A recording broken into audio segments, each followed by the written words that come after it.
All right, ladies and gentlemen, we are back with episode 29 of Zed Daily. Today I have a true OG of Zed Run with us, KingBeaver Shot. How you doing, my friend? Hey, what's up, man? Not much, man, not much. So I wanted to start it off before we get into Zed Run. What was your journey into crypto like? I got in before the first big bull market of 2017. I started buying it like 2015, 2016. I started buying into crypto. I just, like everybody else, I just baby stepped it, by just buying Bitcoin and Ethereum. I might have bought some Litecoin back in the day, you know. And I remember when that bull market hit, and I was like, what the hell's going on? I've never seen gains like that, just went from like a couple thousand and just shot up to like 20 G's in like a few months. So I just watched the market. I didn't continue to buy.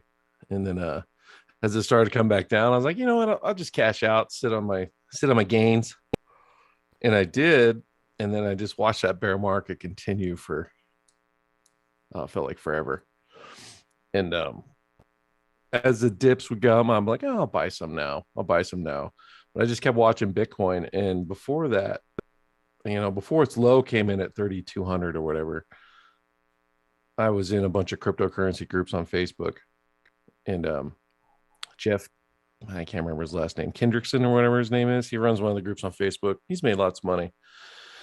And he's in lots of projects. And he had this promotion for come up with a horse name and you can win a Z10, Genesis horse. I was like, oh, what's this? I'm like, screw it. I'll give it a shot. I think my horse name I put in there was Crypto Terriot. Nobody I think I was like 50th or something. And what's funny is those horses that got named, I don't even know if they're in the game. Like one was Al Capone and, just the classic funny names. But I got into Zed Run and I went to the website and I started checking it out. And at that point, they were on Z4 sales. They sold the first 500, right?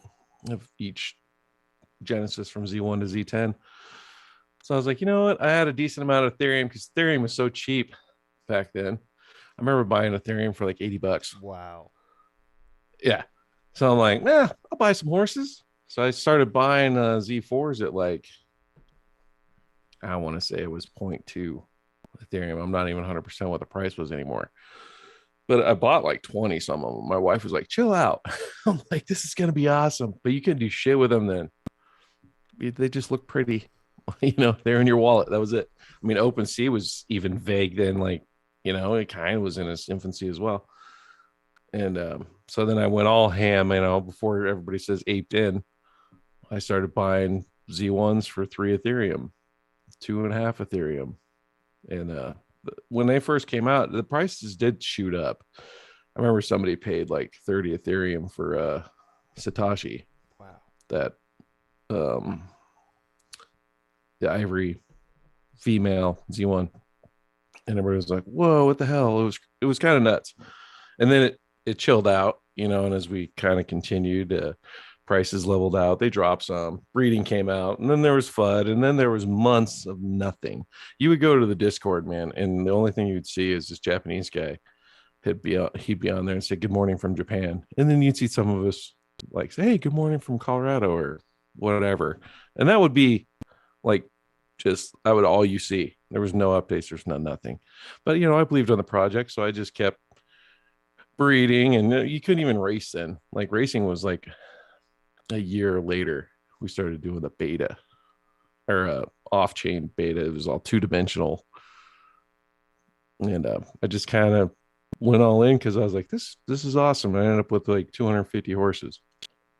So how'd you justify spending like 3 ETH, 2.5 ETH, all this Ethereum on just a profile picture at that moment? The horses couldn't race. I mean, you knew they would have utility in the future, but like, how'd you justify it at that moment? Just a gamer nerd, you know. I think gaming space in the NFT market in blockchain is still in its infancy. So I think even now there's lots of great projects that are going to blow up. There's going to be some that don't. But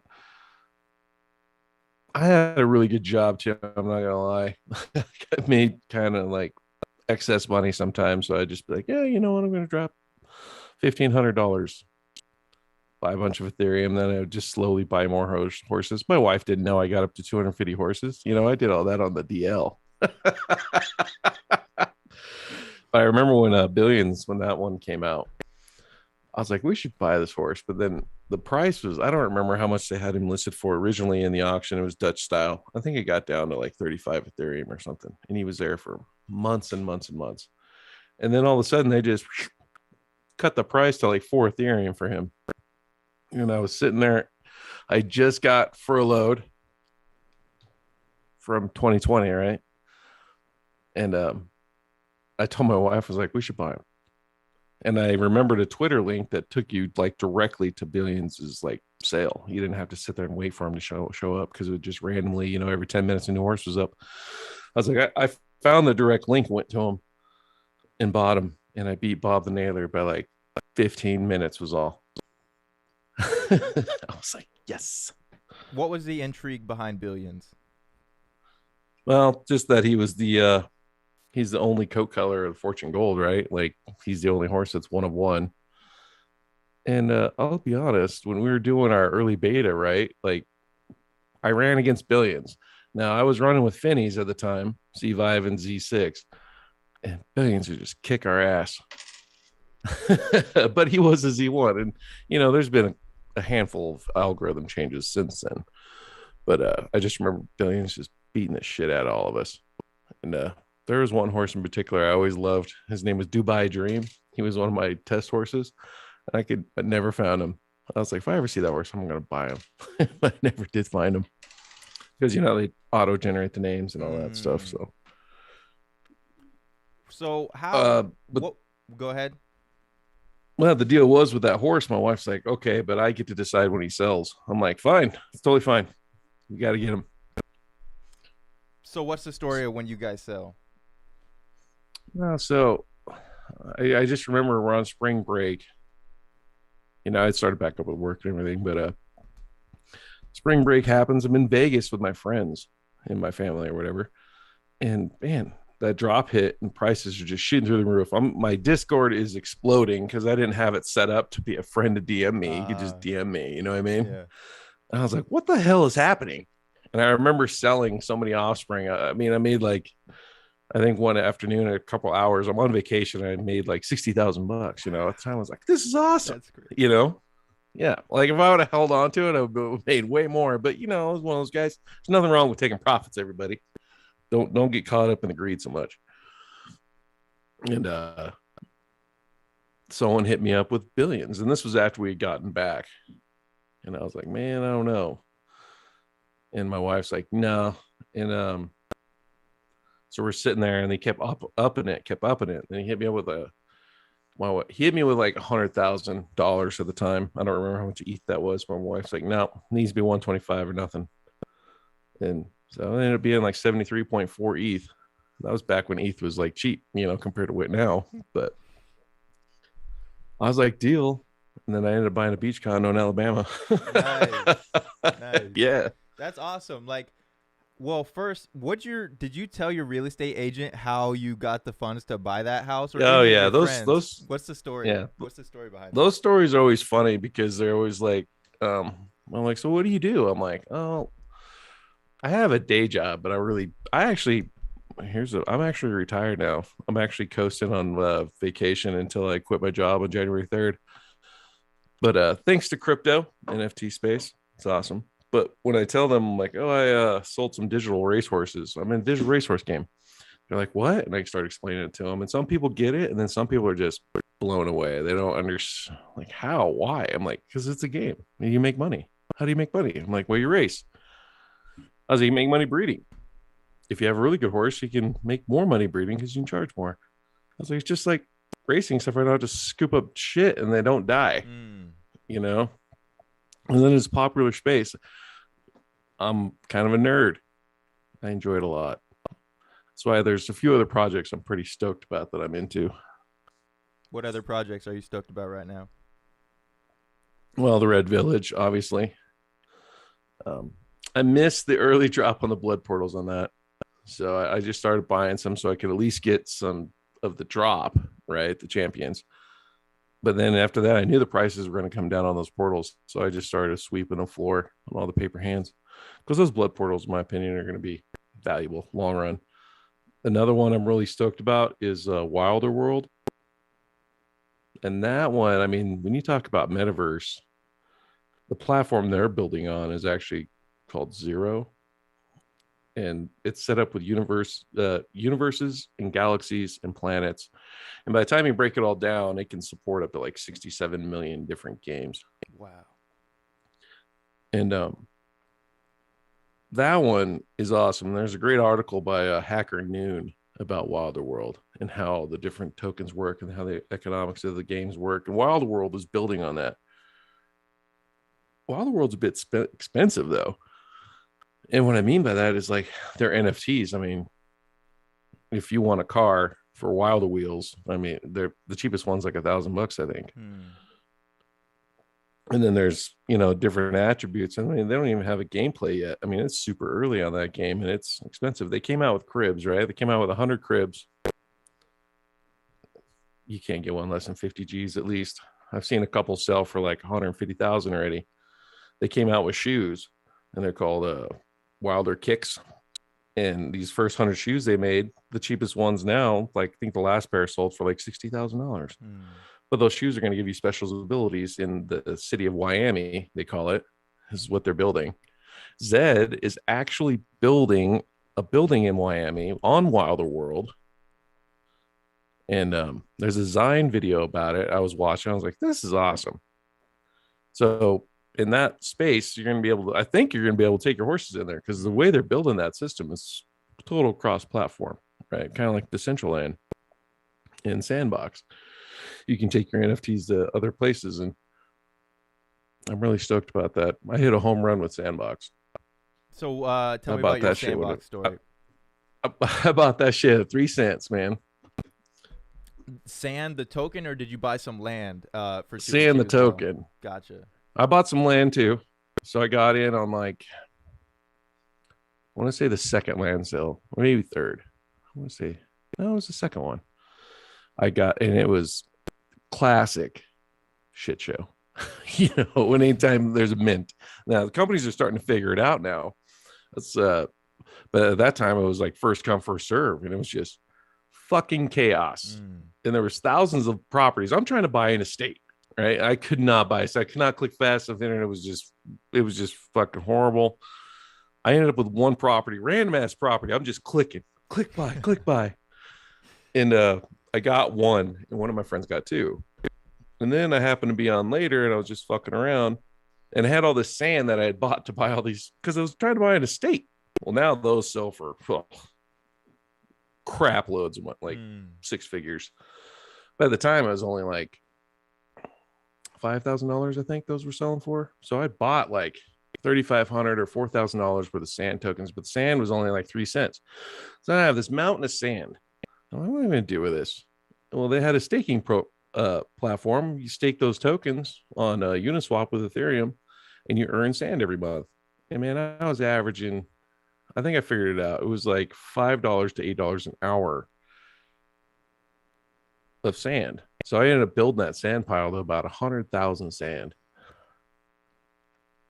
And then my buddy hits me up because that's how I am on super long term on projects. Hey man, have you seen sand? It's like at $4. I'm like, are you fucking serious? Yeah. Look, I'm like, holy shit. So I lost some because of arbitrage, right? So some people don't understand how that swaps, those liquidity pools work. If your one token goes up, say more exponentially than the other one, if I had 100,000 sand in there and I had the equivalent of Ethereum, which was like 10 Ethereum or whatever. But what happened was because the price of sand had freaking mooned and Ethereum had gone up a decent amount, but my Ethereum only 3x from the time, Sandbox fucking shit, 50x, whatever it was.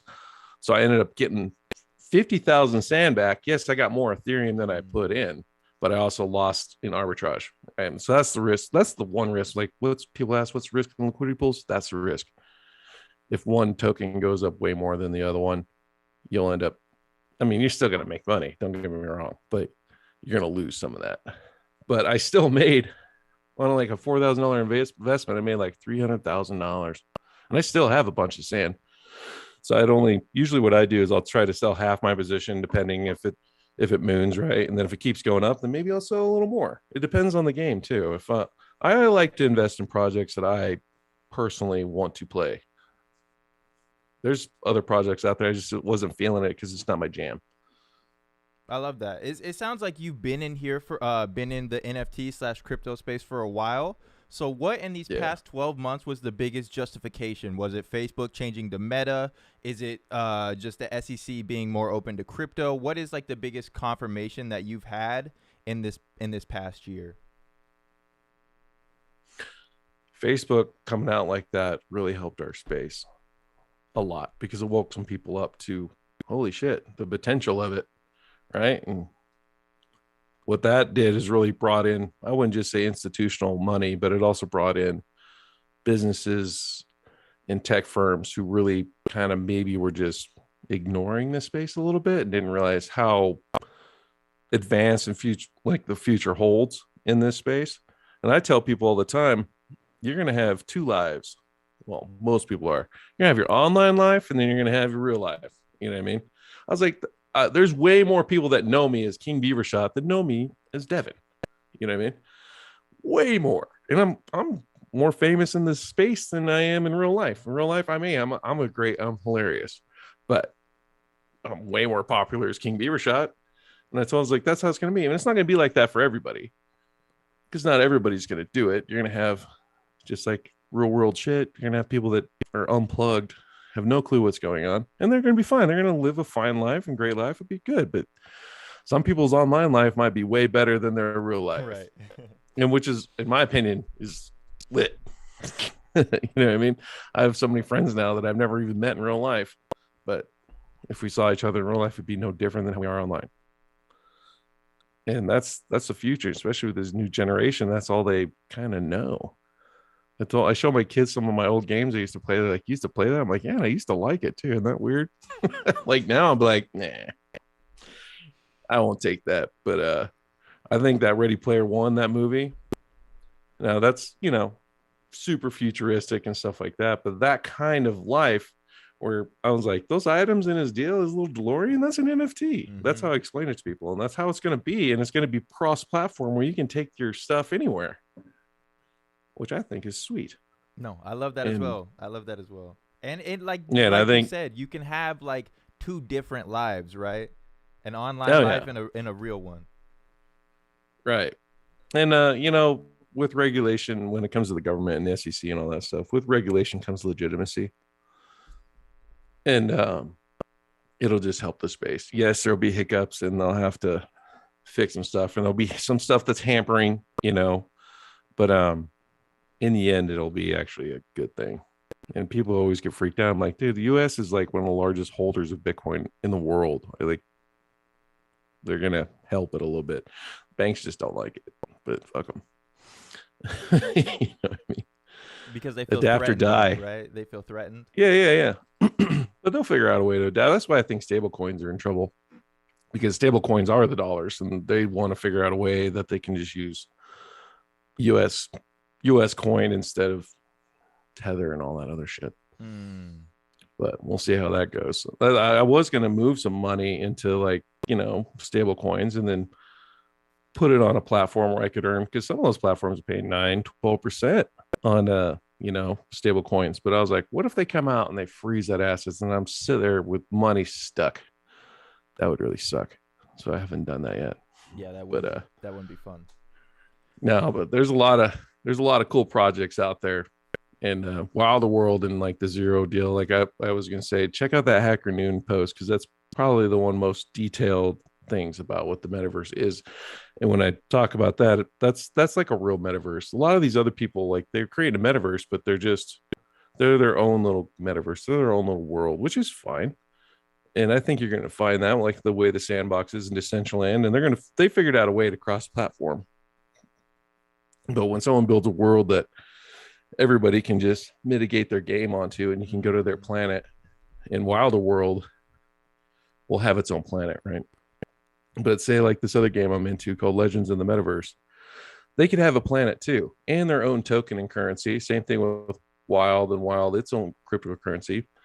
But you can travel from Wilder World to Legends in the Metaverse and be able to exchange your tokens back and forth with no problem using the Zero platform.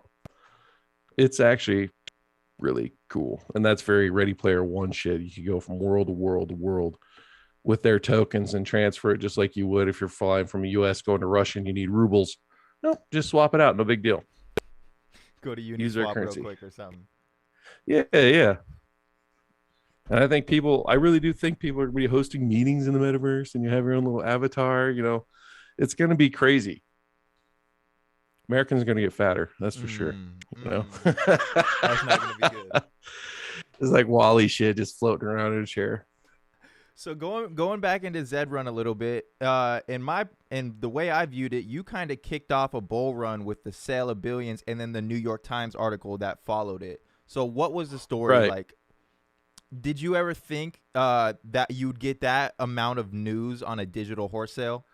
I did. I was part of the reason why someone, like Poseidon and some of the other guys were like, you should hold that, sell for $1 million. I'm like, yeah, dude. But I mean, a sale like that is it's self-promoting in a way, and I want people to get into this space because it just legitimizes the platform.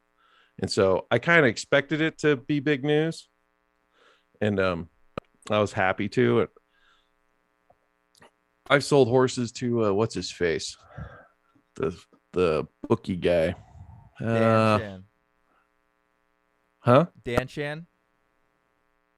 I think so. I actually talked to him on the phone. He had no clue what was going on. I sold him a couple Z1s. I sold him like Adrian, a few others. Alhambrin. Right. Because I knew he had like over 100,000 followers on Twitter alone. And I was like, let's pump, fucking, I'll sell them to you. Like, I didn't like sell them for a lot. I mean, I sold them for market at the time, but I probably could have made a lot more money on them. But I was like, if I get this, it's just more people bring in. So I'm okay with doing that. Kind of built the program up. It's so funny to like think of like Jeff, Rob, and Chris and all those guys, and just to see where they built this thing from is quite amazing. And I think Zed Run's got a lot more legs still. It's still profitable to breed, even with the slash in price. That was brutal, right? So for everybody that's bred for a while and bought those, when they slash the breeding fees, fine, but you can still breed and make money on your offspring. Yes, it's lower and it's not as lucrative, but it makes the price of entry for new stables better, and in the end, better for the platform as a long-term deal. I like the tournaments.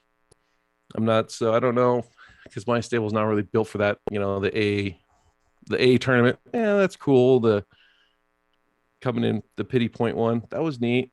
Like, I like to just, let's run with the best, but I do like that they are helping that out. I'd really like to see offspring only tournament or a Buterin only tournament, stuff like that. I would like to see a skins only tournament. Give the skins some more, value. You can only run in this tournament if your horse has a skin on. And then next thing you know, people are going to be buying up skins. And they're not going to be going for crazy amounts of money, but at least you get some. So you kind of touched on some of the things in the current state of Zed, the A stakes tournaments, just tournaments in general. What do you like about the current state of Zed, and what would you want to see fixed for the future? Oh, wow. I hate so the quarterfinal, right? How they have you run against the same class number of horse. And to see the top 10 horses run in a quarterfinal, I was like, the fuck is this shit, man? I'm like, that's like putting like all the top 10 sprinters in the world in the quarterfinal at the Olympics. And next thing you know, you're going to have people that are in the final running for a medal that really shouldn't be there. You know, I hated that. That I understand it's early and we got a learning curve, but I was like, well, you got to fix that shit. That's some bullshit. You know what I mean? I've had a horse 3 times in those 3 cups that for the best horses qualifies top 10 in the marathoners. 4th fucking place every quarterfinal. Every time. I'm like, oh, you're killing me, Ratchet. Fuck, man. He's got like an 86% showing. He can't show in the quarterfinal. He'll have his time. His time will come. But that quarterfinal, like watching the top 10 horses in there, I was like, if you scroll all the way down and looked at who that one race had, like Breathless Edge, Grandeur, like it was like, oh wow, I would not want to be in that heat. That Not should at be like all. a final seat. You know what I mean? Yeah. Exactly. I mean, the way I looked at it was like it's like you're putting Duke up against UNC on round 1 of March Madness. I'm like, what are we doing here? Save this for the finals, right? Yeah. So I mean, they're gonna get that fixed, and they already kind of fixed it for the semifinal and the grand finale and all that, right? They randomized it. They need to randomize that quarterfinal. I'm like, sorry, buy a better horse, I guess. If I'm sorry you came in barely qualified, now you got to run against the number one. That dims the berries, you know. So I would like to see that change. Like I said, I would like to see one thing I really like about NFTs are the ones that have utility or the projects where they build value for the NFTs. Like in the Red Village, they built value into that blood portal. Like that's going to have value continued through. The same's true of like, well, what's the other project I'm talking about? Legends of the Metaverse had the same kind of thing where they have shards. And those shards give you access to not only just early sales and land, but they also staking rewards and things like that, where people build value into the utilities, or like the artist who built the Bitcoin Angel, right? He's hosting a party in July at a Scottish castle. And if you own that NFT, and if pre-registered, you get to go to the party. Meet the artist, have a chance to win an original artwork. People that build value in their NFTs is what I'm really big in. And so for Zed, for me, I feel like the skins definitely are lacking that value add. So they need to, like I said, either promote races where you have to have skins only to run in them, or tournaments where you have to have a skin, and that'll help. And it would allow them to create some more skins. Like I would love to see NBA skins. I'm like, hell yeah, give me a Denver Nuggets freaking skin, throw that on a horse. That goes with licensing with NBA and NFL and all that stuff. But if you create races where you have to have it to play, people will buy it. And you'll have people that flip them. That's fine. That's part of the market. And you'll have people that want to buy it and hold it forever. What are some of the things that you were like looking forward to, or may have been promised, or like when you got into Zed Run, for instance, Des token? Like, did you expect to already have that here? Did you expect to already have it, or what's the deal with that? Yeah, like, cool. What did they tell you guys? So when the Des thing came out, like I don't know if there was ever there was a few announcements on it. Now I don't know if they since deleted those or not, but there's one announcement that came out and said how much Des you were going to receive for each set horse. So and then it was only for Genesis's. And I want to say if you held the Z1, you're going to get like 72 Des, And if you had a Z2, it went down to like 31. And I'm like pretty much halved all the way till you got to like 10 Mm. to the Z10s. And then you were going to get airdrop that token. And it just never happened. The other thing was Zest, that they flirted with. And I feel like this is all just part of the growing, the platform to bet on horse races. That was fun, a little flawed, because if you just bet on if you bet on any with odds less than 10, and a lot of times there's only 4 or 5 horses that would have that, you're going to be up. Mm. So I was able to increase my my zest possession from like 1,000 zest to like, I think I ended up with like 300,000 or 400,000 zest. Damn. Yeah. And it wasn't that I was like picking the winner. I was like, oh, these 5 horses have the best chance. 200 each, fuck it. So it's just part of the growing curve, growing pains. Yes, I was a little heartbroken about it. And I don't know why they haven't come out with their own token. To me, it doesn't seem like it's that difficult. I don't know if because they're in Australia, if there's some Australian regulation that keeps them from creating their own token. I don't know. You know what I mean? I just know that it would be nice to have, instead of using Ethereum. I mean, I remember when those days, before we even had Polygon, there would be just 5 or 6 of us racing. We'd all put a couple horses in the race. It was me, Lucky Jack, a few other OGs. I don't even know if any of them, some of them still aren't here, but gas fees are brutal. It's like, hey, you want to enter this race? $50. You're like, fuck, the entry fee is $2. You know what I mean? It was rough. And so like, I'm like, all right, we're going to get together on Saturday at like 7:45 p.m. because that's usually when gas is cheapest, and then all of us would like 4 or 5 of us would meet up, and then we'd do a little voice channel, and we're having a good time. But when they moved to Matic, that was interesting, learning all that. And that's part of the deal. Like I've told people, like I kind of grew up with NFTs, so I've had to learn with all the developers. So for me to cross chain and stuff like that is really not that difficult anymore. Like I can figure it out pretty quickly, but for someone new, a little rough. What did you want to see the Dez token like? What was the utility behind the Dez token? It was going to be, that's what you use to breed with. You know what I mean? That's how you're going to enter races and get paid. They were just going to pretty much, it's going to run just like a cryptocurrency, except for it be our own. And for some reason, whatever or another, they stepped away from it for now. I don't know if they're ever really going to do it, and they're just going to stick with Ethereum. Not sure. I haven't heard any rumblings about it anymore. Discord's this game blown up so much. Before it did, like, yeah, you had access to Rob, Chris, Jeff. I DM'd him. I've had a fucking Zoom meeting with Jeff. The team is very accessible. Now it's like, shit, I hardly ever see Rod on there or those guys he used to shoot the shit with all the time. So I don't know where their plans are. It would be kind of cool to see one. Like now I tend to not care as much because I don't have 240 horses anymore. You know what I mean? I have 20, I think. But I still plan on playing this game. I'm not going to totally sell out, even though I did just sell blushing to Know Your Horses. Let's talk about it. What's the story behind that? So I heard that horse bred Artois. So why were you comfortable selling that horse, and just what's the story there?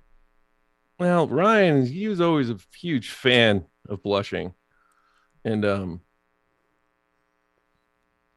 I felt if anybody deserved a great horse like that, it was him. For the platform he built, I mean, gosh, how many people use that? I use it all the time still.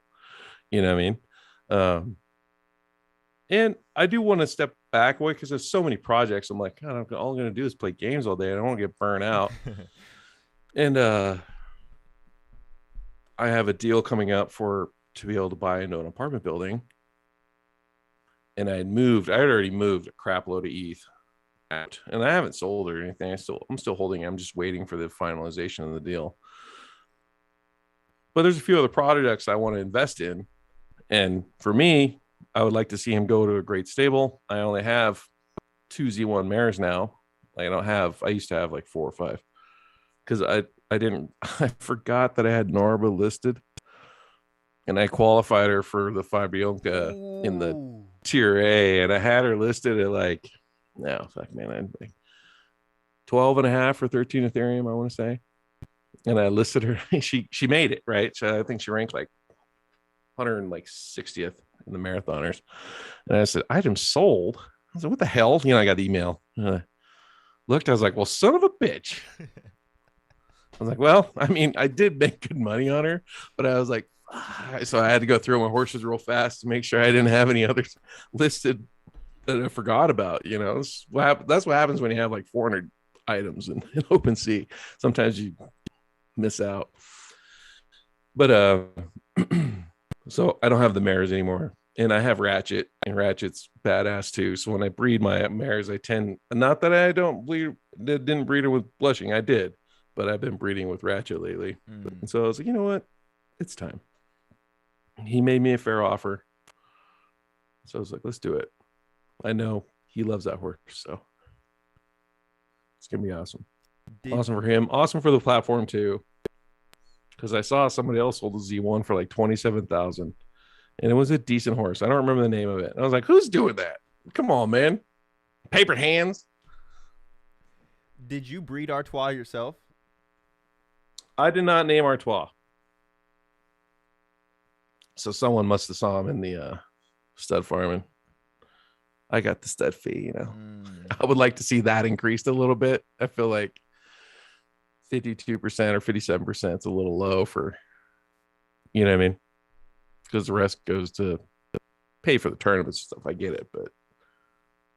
And that's putting your horse in for a week, right? Yeah. So it'd be nice if you could at least give me 75% or something. But. Do you like. That's the story of Blushing. I bred him a lot with Troubled Paradise. I have so many horses that I saw like him. I used to have like 45 once. 45? Yeah. You have how much now? How many Z1s do I have now? Like since Blushing sold? 3. I have a couple Z2s. I have an unraced unbred Z2 named ODB. I'm like, I accidentally bought him on one of the drops because I was trying to buy a Z3, and the shit was just selling so fast that by the time I got a click to work, it freaking hit on a Z2. I was like, oh, whatever, bye. So I bought him for $19,000. And it's annoying when you get those offers for, I'll pay you $9,000. I'm like, get fucked, bro. No. So I plan on keeping ODB mint for a while. Did you ever plan on selling any of these Z1s, or did you sell any of them during August when the floor is at like 20 ETH? Yeah, I sold, like I was saying, when I was pumping, I was selling. I remember someone listed some bunch of Z1s for like $10,000. Remember when OpenSea came out with their own Matic chain? Like they had their own Matic OpenSea. I wasn't around. So there was a separate chain. So like on OpenSea, they had regular OpenSea like we know it now, but they had a Matic OpenSea where you could just be on the Matic chain, boom, boom, boom, sell. Somebody listed them. There was 4 different Z1s listed for like 10,000, and it was USDC. I want to say it was in a stable coin listed for 10,000. And Rod hit me up in a DM, said, "Hey, did you see that guy that listed those horses on the Matic chain? Because they wouldn't show up on the other chain. So if you wanted to search, you had to go to the Matic chain." I was like, no. And I remember I was working. So I made one of my guys drive my pickup. I hotspotted my phone. I had my laptop in my lap. And I bought like 3 or 4 of those horses. Just boom, boom, boom, boom. The guys I work with thought it was crazy. Like, did you just drop $40,000 on digital horses? I'm like, yes. I was like, this guy's way too low. I could sell these horses for 25, 30 G's easy. And at the time, you know, that was a lot of money. But now it's like, G1 sell regularly for about 30 to 50,000, depending on what you have, you know. And I did plan on selling them. Anytime somebody would FUD up and get all mad at the platform, want to leave, I'm like, I'll buy your horses. I can't tell you how many Z2s I bought for like 1 Ethereum. So many. My wife's like, stop. I'm like, no, these guys are selling way too low. They're dumb. I was like, this platform is going to blow up and you're going to thank me later. And it all worked out. Like a lot of my Z1s on average, I paid 3 to 4 Ethereum for, if you averaged it out. Some I paid 7, some I paid 2, you know. I believed in a long term, but I always did know that, yes, I am going to sell down because it's so hard to manage 200 horses. I don't know how Lucky Jack does it. Has he shrunk his stable down at all? Do you know? I don't know, but I know he's doing a program right now to where if you qualify his horse for him, like if you're a trustworthy person, he'll let you race his horse, and if you qualify it for him, He's he'll so give you trusting. profits. I could fucking do that. Me neither. I I do think there's a future in that, like you know how Axie works, or like how Rev Racing. I'm a big fan of that one. I haven't mentioned that one yet. That's a race car game. That's pretty cool. It's on the Matic chain. So a lot of us, if we're already on Matic, you already have your money over there. You can shoot over to OpenSea, buy a car for like $10 and enter races where they're paying $100,000 in a tournament. Mm. If you place in the top, I think I average when I do race, I average in the top 200 and I average $300 in the tournament. You know, the top prize sometimes 12,000, sometimes it's a couple thousand. It just depends. But they're going to have tiers from Apex all the way down to common, and then you're going to be able to morph your cars by using another thing they're calling shards and their rev token, and you can, I wouldn't say mutate your car, but upgrade your car into like a rare version, and they'll have different tournaments throughout. Rev Racing is actually pretty cool. It's an Animoca brand. Is that simulated or can you player control at all? That's you race it just like you would in Forza. Oh, so you actually control everything? Like, Yeah, wow, like that's pretty so when cool. it uploads, it's your car. You can do first person view, or you can do like the one where you just hover right above it. It's actually a really cool game. And they made it at first when they came out. Those racetracks where you could just shoot right through the grass. It didn't like slow you down much. Mm. But now they've added so many penalties to that stuff. Like you barely hit it. It's like, oh, it is driving a mud bog. Fuck, man. You know what I mean? But it's fun. I love those kind of games. So I actually bought the first Apex car for that. I dropped $98,000 on that Damn. car. Yeah. Thanks, Zed Run. You know what I mean? But you know, diversified. But that car is awesome, and the people who built it are called they're InFast.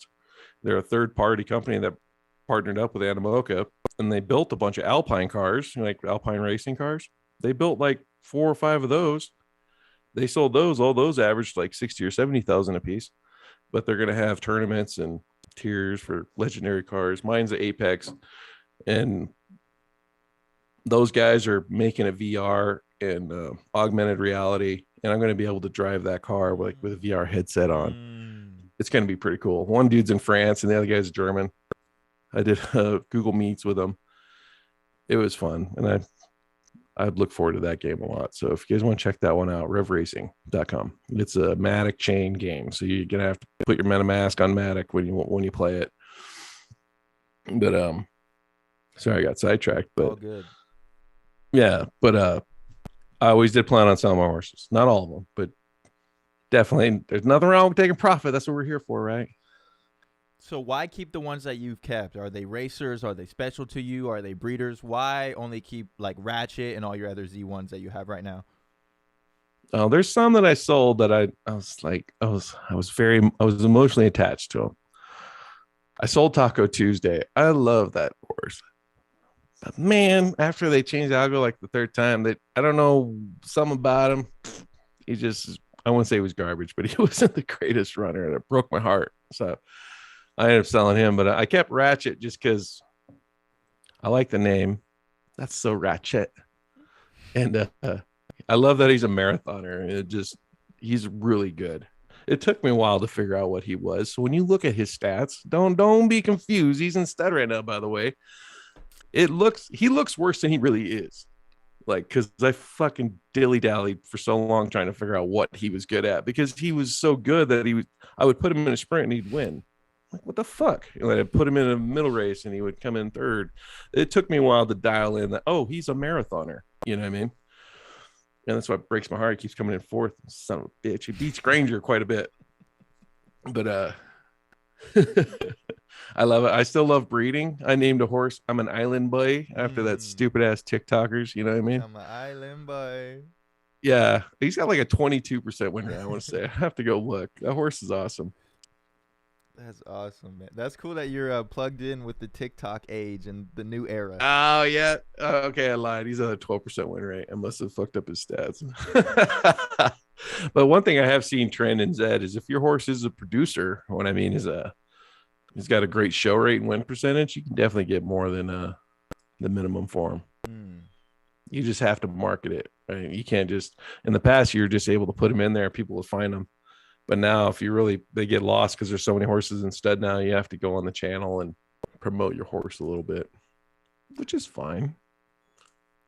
How do you go about breeding your mares? Are you using a blood tool? Are you just researching horses on KYH? What's your process when going and choosing a stud? I look at, I do use those tools. The blood tool, not so much. I haven't really dallied with that, even though people say I should. I use know your horses a lot just because I feel like that's a very pretty good indicator. Sometimes you can find like data that's harder to find on there. But what I really look for, I want horses that have ran like at least 50 times, you know, if they got a good win percentage, cool. Like if I see a horse that's got a 50% win race, but the dude's only ran them 4 times, Mm.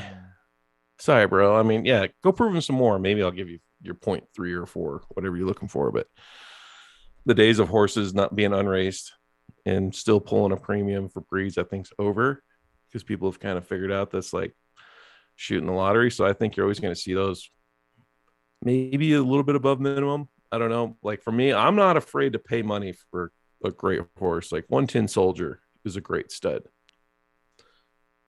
I bred with him, and that horse was really good at first. I don't know. He's fallen off. You know, horses will do that. They'll have like a losing streak. But that horse was like at a 20+% win percentage. And that's the horses I look for. If they have over 20% and they've ran like 100 times or they're in the high teens, definitely throw them some pussy, you know? Going back into your algo chains, you said that there was about 3 algo changes. Have you ever has it ever made you cautious, or have you sat on the sideline knowing that the algorithms can change and like that a horse can be really good right now but possibly not good in a few months from now? Like, has that turned you off from buying race horses? Um, yes and no. I mean, I think they're pretty close to having the algorithm dialed in. Like, there's not gonna be much change. You know, I remember when I had that meeting with Jeff, I shot the idea like, why not have multiple ones? You know, that you use for different styles or races, and just be sure you tell everybody like, hey, this is algorithm A, this is algorithm B. Because I remember when the first algorithms when we ran, very, very dependent on your genotype. So if you had a Z1, if you're running against other Z1s, it was kind of fair. But if you put like a Z10 against Z1s, fuck, he would get his ass, just like wouldn't even be on the map when they cross the finish line. So they've dialed that in and increased. And then the second one, I remember when that one came out, people hated it because the luck, the randomness was too high. So like all of a sudden you're just getting beat by like a Z20 and everybody's like, what the fuck is happening? You know? So I feel like they've done a pretty good job of dialing it in. Um, I don't know how they integrate more discovery things, like, you know, how they said they were going to bring in weather and gate preference. I feel like, man, that would be really hampering because I'm like, who knows? There's 12 different possibilities, and how many times you have to run in each gate before you fucking figure it out. Right. Because you'd have to figure out the distance first. If you figure out the distance, then figuring out the gate wouldn't be too terrible. But if you got a new horse, you don't know shit about him. Like, now I got to try to figure out 2 things, and one could be going against the other, and you don't even know it. So I don't know if they're ever going to do skates. I hope they don't. I would like to see when you enter a race, instead of having to pick a gate, just if the gates don't matter, then it doesn't matter. And Just then do an you're just auto. in, you know, yeah, you know what I mean? Autofill kind of deal. That would help too, because that's annoying when you're clicking through and gates filled, gates filled. You're like, son of a bitch. Mm-hmm. Refresh, I guess. Oh, and it's gone. That's awesome. Mm-hmm. You know what I mean? So there's little things like that that So they could do. you've seen a lot of changes in Zed, even going into races filling or just races in general. You've seen racing with gas fees to now we had racing with free. That was free racing, but they had prize pools, and then they took the prize pools away on the free racing. How do you feel about the Mm. current iteration of free racing right now? I hated it when they first came out with the free race for the tournament because I felt like that made it really easy for the sandbaggers, right? And it really annoyed me that I would try to get into a free race for class one because, I mean, to my own horn here, but that's probably pretty much mostly what I have. I have class 1 horses, and those are the only ones I can race, and I can't get in them because they're getting filled up by class 4s and 5s. So just automatically, like, fuck, I hated that. I felt like I still feel that way a little bit, that you shouldn't be able to race up. Maybe if you want to race up, you can race up 1 class. I don't think you can I'd be anymore. okay with that. Yeah, I don't think you can either, but there for a while you could. Mm-hmm. The way the currently set up, I don't mind it so much. I like it for qualifying for tournaments, and I do like that they've had a tournament like pretty much ready every week. It's been kind of nice, but it would be cool if they had a few. I mean, I feel like races are so cheap. I mean, you can't pay a couple bucks, man. You know what I mean? The chance to win $20. I mean, that's not really, when I race, I like to race for hundreds at least. You know, I'll put in $10, makes your prize pool 150. That's not really that much money, in my opinion. But man, sometimes those races take forever to fill. I don't understand them. Especially class 1, right? Right. Yeah, yeah. Like, I remember a $100 entry to race for $1,000. It did fill up, but it took a couple days. And then you're afraid to put in because next thing you know, someone's going to put a monster in on your ass. Mm-hmm. You know what I mean? So I get that. But $5 races, $10 races, I think those are good prices. The $2 races are cool, but I mean, let's be honest, you're not getting rich. You know what I'm saying? I don't know why people even bother. The only reason I'll run those is if there's no free races available when I'm trying to qualify a horse for a tournament. It's quick and easy. Yeah. It's like, it's $2. If I lose, big deal. You know, I don't tend to look at the flame rate too often. You know, they said they're going to bring odds back, which I thought was interesting. Let's go into the flame rate. Let's go into that. What is the pros and cons of odds era? What's the pros and cons of flames era? And what do you want to see as the next iteration? Well, the pros and cons of the odds was pretty obvious. Like, people could discover pretty quickly whether a horse was worth crap or not, you know, which was kind of nice. But also I felt like it was there for a while. Like, you'd see those ones in the single digits and you're just like, crap, why? Or you get a horse. I had a horse sometimes whose odds would fluctuate greatly, and it was a little bit harder to dial in because it was like he would be in the mid-20s and he'd win, and then when he had odds of 7, he'd lose, and I was like, what the fuck is happening? You know, I'm like, I don't get that. That was like one frustrating part. But yes, it was pretty good, but it was also really accurate. Like I was saying with that zest, if you just went with the single digit guys or 10 or less, like, you usually ended up winning, and you won enough to cover all your other bets. So they definitely needed to like filter it a little bit better to like where it's definitely more difficult to pick, unless it was really obvious you put a donkey in with a bunch of studs.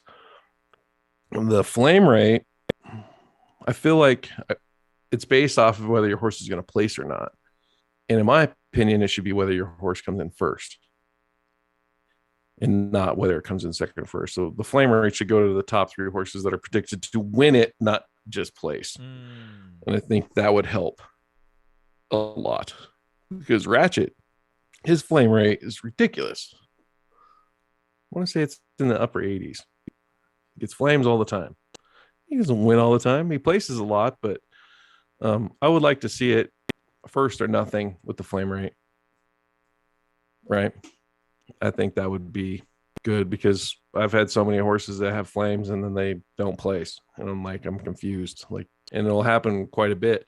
And then when you scroll through the results page, a lot of times, I mean, sometimes all the flame rates don't place, and sometimes it's only one. Sometimes it's all 3. It's very inconsistent, I feel like.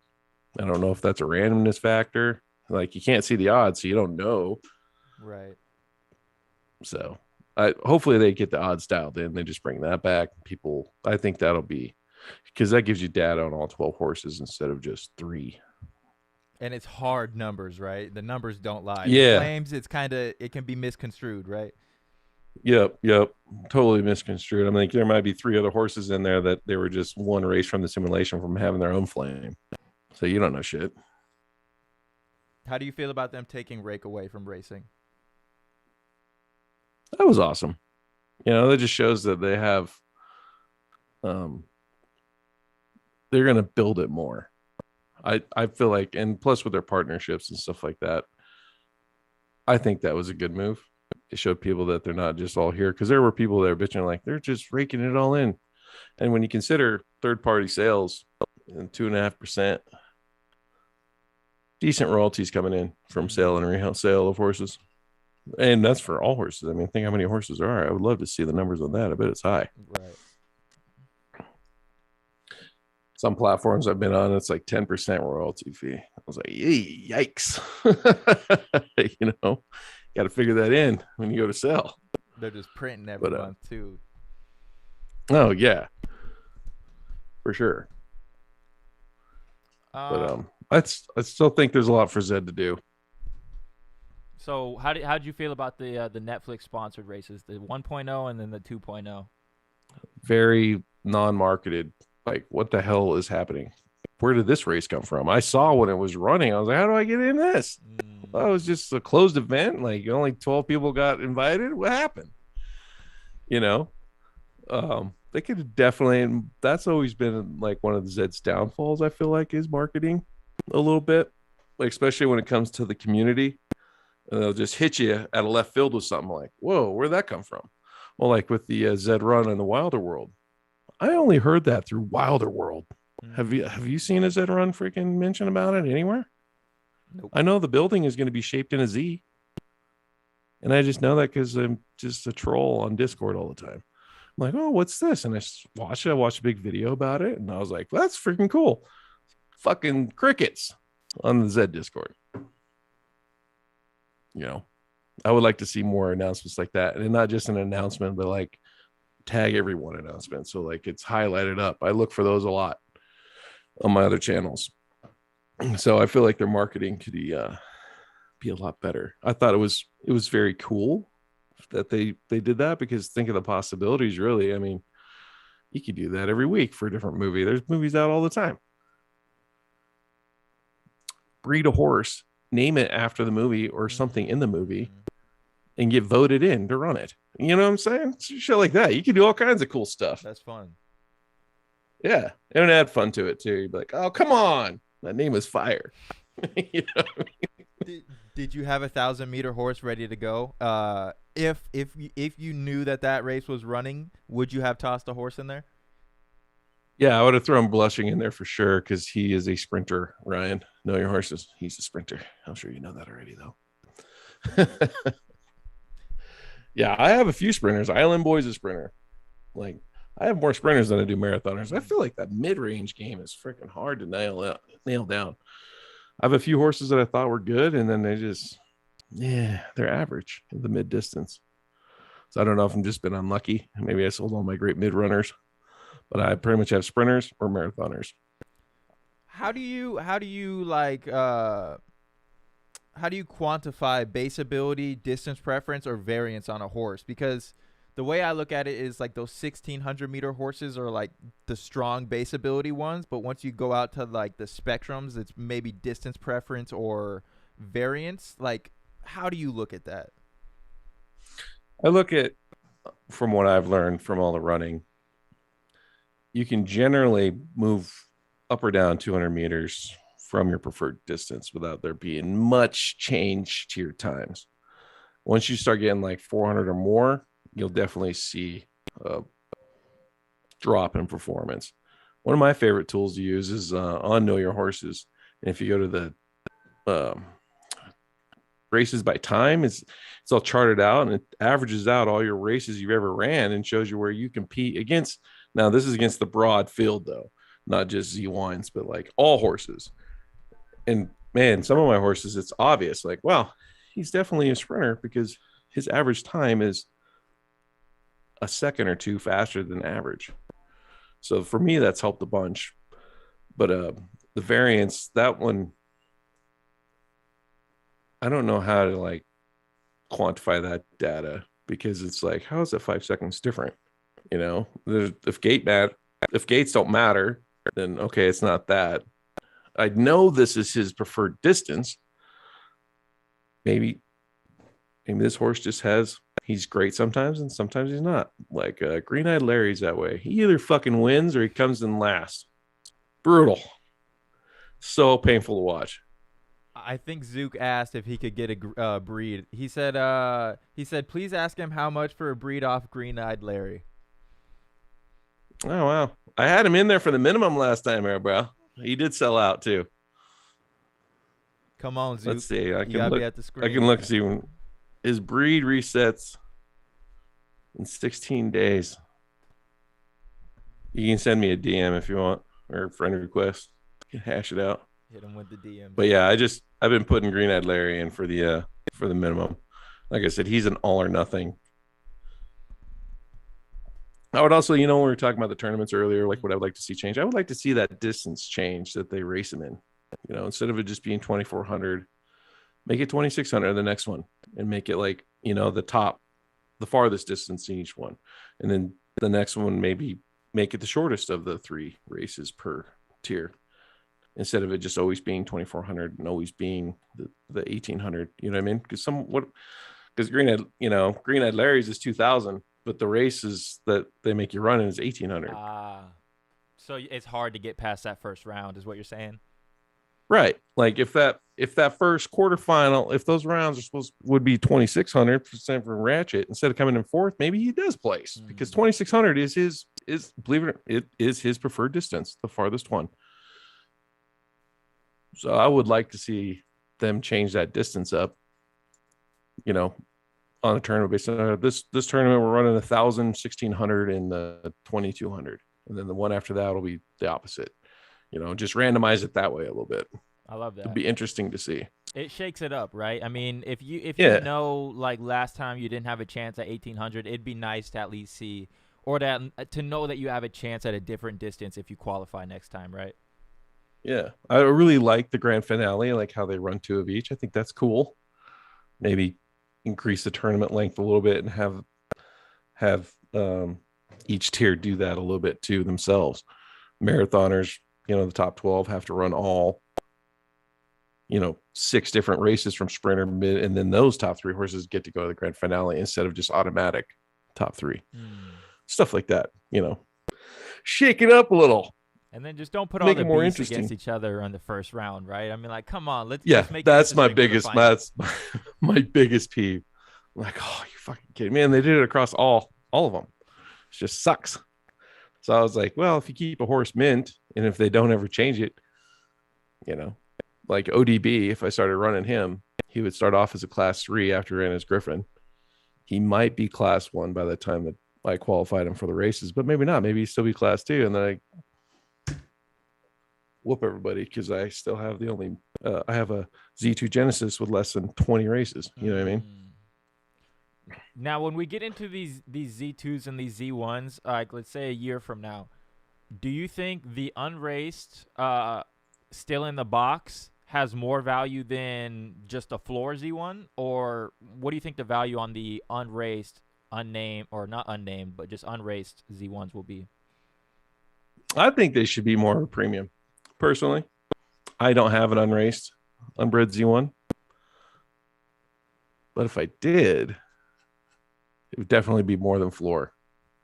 Just because I'm like, dude, he has no offspring out there. I know, he doesn't have the data, but that's also what makes him mint. He's yours, and he'll be yours to control, and you get to decide.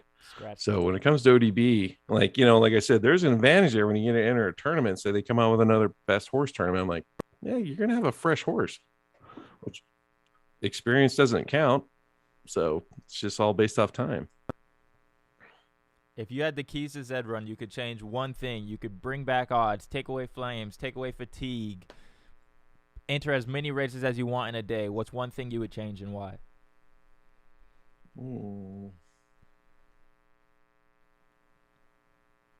That's such a tough question. Yeah, I know. People turn it back on me sometimes, and I'm like, shit. Yeah, man. I don't know either. Have you thought that one out? Well, the one thing if I had the keys, what would I change?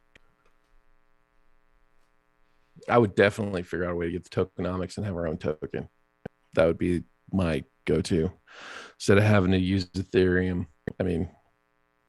build something on because Polygon, there's tokens launches all the time where your gas fees really aren't that brutal. But I mean, there's a barrier of entry there and a big learning curve. So I think that's one reason why they haven't, is because it does take a minute to learn that stuff. And they have it set up now where you can use your credit card.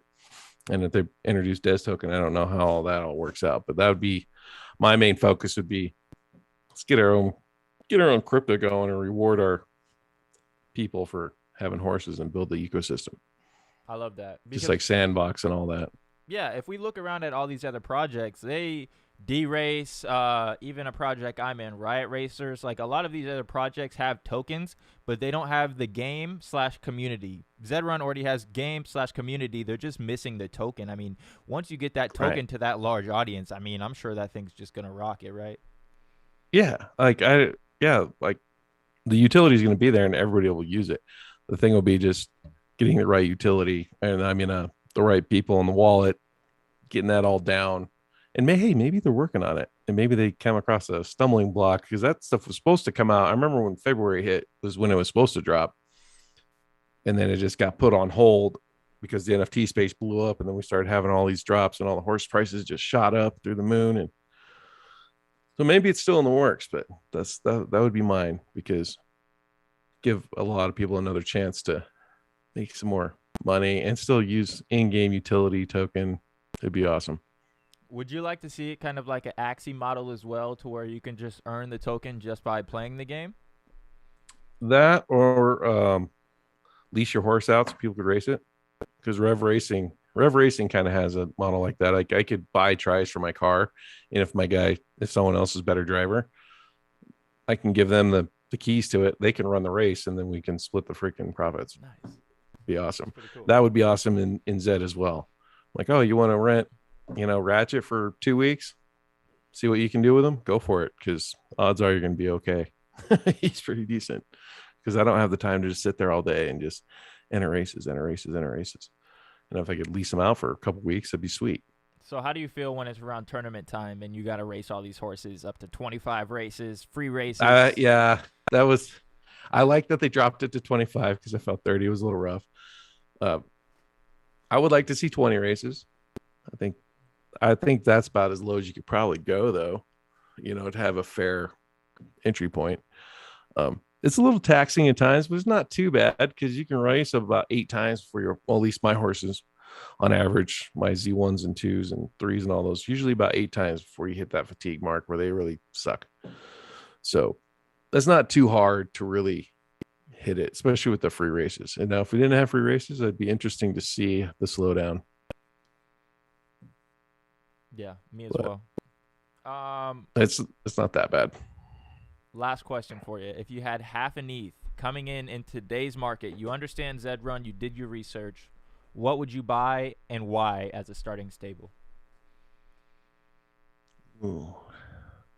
I'd have to do my research, because I've been on the top tier for so long that I'm mostly like Z1s, 2s, 3s, 4s, but I have seen, I do keep an eye on it. If I had half an ETH,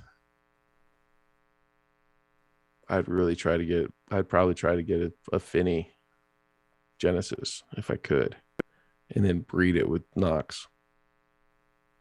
It would be probably what I would do, because if you spend all your money just to buy a Z4 with half an ETH, you're going to get a shit donkey Z4. You know what I mean? Because the good ones are selling for 1.5 or something like that. So you're definitely going to have to get a Finny. But, back when we were just doing early beta testing, those Finnies, even when the algo was very lenient, leaned way more towards genotype, some of those Z5s and 6s were pretty damn good. So I wouldn't be afraid to buy my money there. I wouldn't be afraid of Offspring either.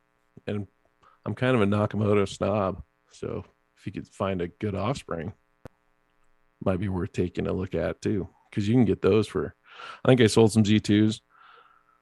The Philly for like 3.5, 4, or 0.4, 0.35. So you could still buy a Z2 legendary and still have ETH left over. But that's just what I would do. I would try to find myself a Z5, 6 Genesis Finny that hasn't been raced. I don't know how many there are. I haven't really done any research on it. You're rolling the dice a little bit, but The It would be fun. That's what Arbitrage said as well. He came on. He said buy the Z5 Finney Genesis. When I came into Zed Run, I did the Z2 Lotto scratch ticket, and this in August when they're at 1.1 to 1.6 floor. But it worked out for me. But yeah, I think the smart way to go about it is probably to cop that Genesis and just, even if it's not good, you still have something to sit on, right? That can't be remade again. Right. Well, and definitely, I would definitely lean mare side. That way you could at least breed with it and try to get an offspring from a dad. Because I've noticed sometimes your mare might not be the greatest horse, but you breed it with a winning stud, you can get some dubs for sure. And yeah, you have the Genesis, which not that many people have, and you could sell the offspring. Like I said, I'm getting like 3x on breeding right now. Now I don't have that many, but that's not bad. You don't turn your nose at 200%, 300%. You know what I mean? No.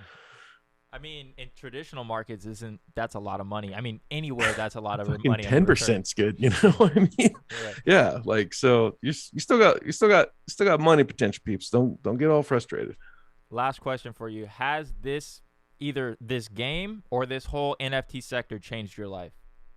And how? Oh yeah, it's totally changed my life. I always had like I've always worked hard at working on my mentality, right? Like wealth, stuff like that. Cryptocurrency forces you to learn like what the dollar is and how currencies work. And it's definitely helped me. And just being a nerd is like the NFT space has made me a multimillionaire. It's awesome. Like I'm quitting my job. The only reason I was still working is because my wife's a pain in my ass. She's like, you need health insurance. I'm like, it's fucking like $1,200 a month. It's fine. Like, make that in breed fees. You know, goddamn woman. That's gas fees But right there. Yeah. So it's awesome, and I still think we got a long ways to go. I mean, this is just the tip of the iceberg. Zed's leading the way, in my opinion, in games. Axie Infinity, Sandboxes. You know, there's plenty of room for all these games to grow up together. That's why I'm a big fan of the Red Village. I think they're going to be awesome. They got Zed Run guys in their corner to help them too. They're going to have their own token. That's why having a blood portal is important, because you're going to get airdrops some, I don't know if they're going to call it blood token or not, but you know, all these gaming tokens are going to come out. And as if the game's successful, you're going to be good. Like Sandbox, I could not believe. God, what a home run. Yes. It's going to be great space. Do you expect any of this going into these projects, or is it just a nice surprise when you go and look at Sandbox and it's up as big as it is? Like Sandbox was speculative play. That's really not my style. Like I'm not a voxel kind of Minecraft-y guy, but I saw the potential and saw their partnerships, and I was like, you know what, I'll check it out. And I'll probably eventually sell my land and just totally move off as Sandbox, but not for now. I won't, because it's interesting and I like to be plugged in, and that's how I've discovered other games, is just by being in other games. And people are like, hey, that's how I found Wilder World. Someone's like, hey, have you heard of Wilder World? Check them out. I'm like, wow, that's actually really cool. But they're like super early too. So the key will be identifying those projects that are going to grow and not fudding out of them like so many people did in Zed. There's some guys that are eating humble pie right now for sure. Ambrose is one of them. He made decent money when he sold autos out of his horses, but yeah, he could have made a lot more. The guy, he even made his own website for Zed Run. He was one of the first ones. I mean, it's not even up no more, but it was awesome. So don't lose the faith, and definitely this would be my number one piece of advice, is don't emotionally trade.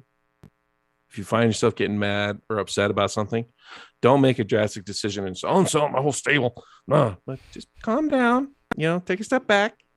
It's going to be fine. You'll be fine.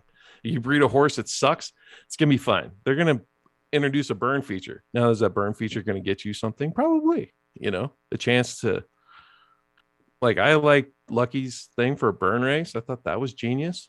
Winner gets a special prize, glue tokens, whatever. I stuff like that's coming down the line. So if you have a donkey, don't panic.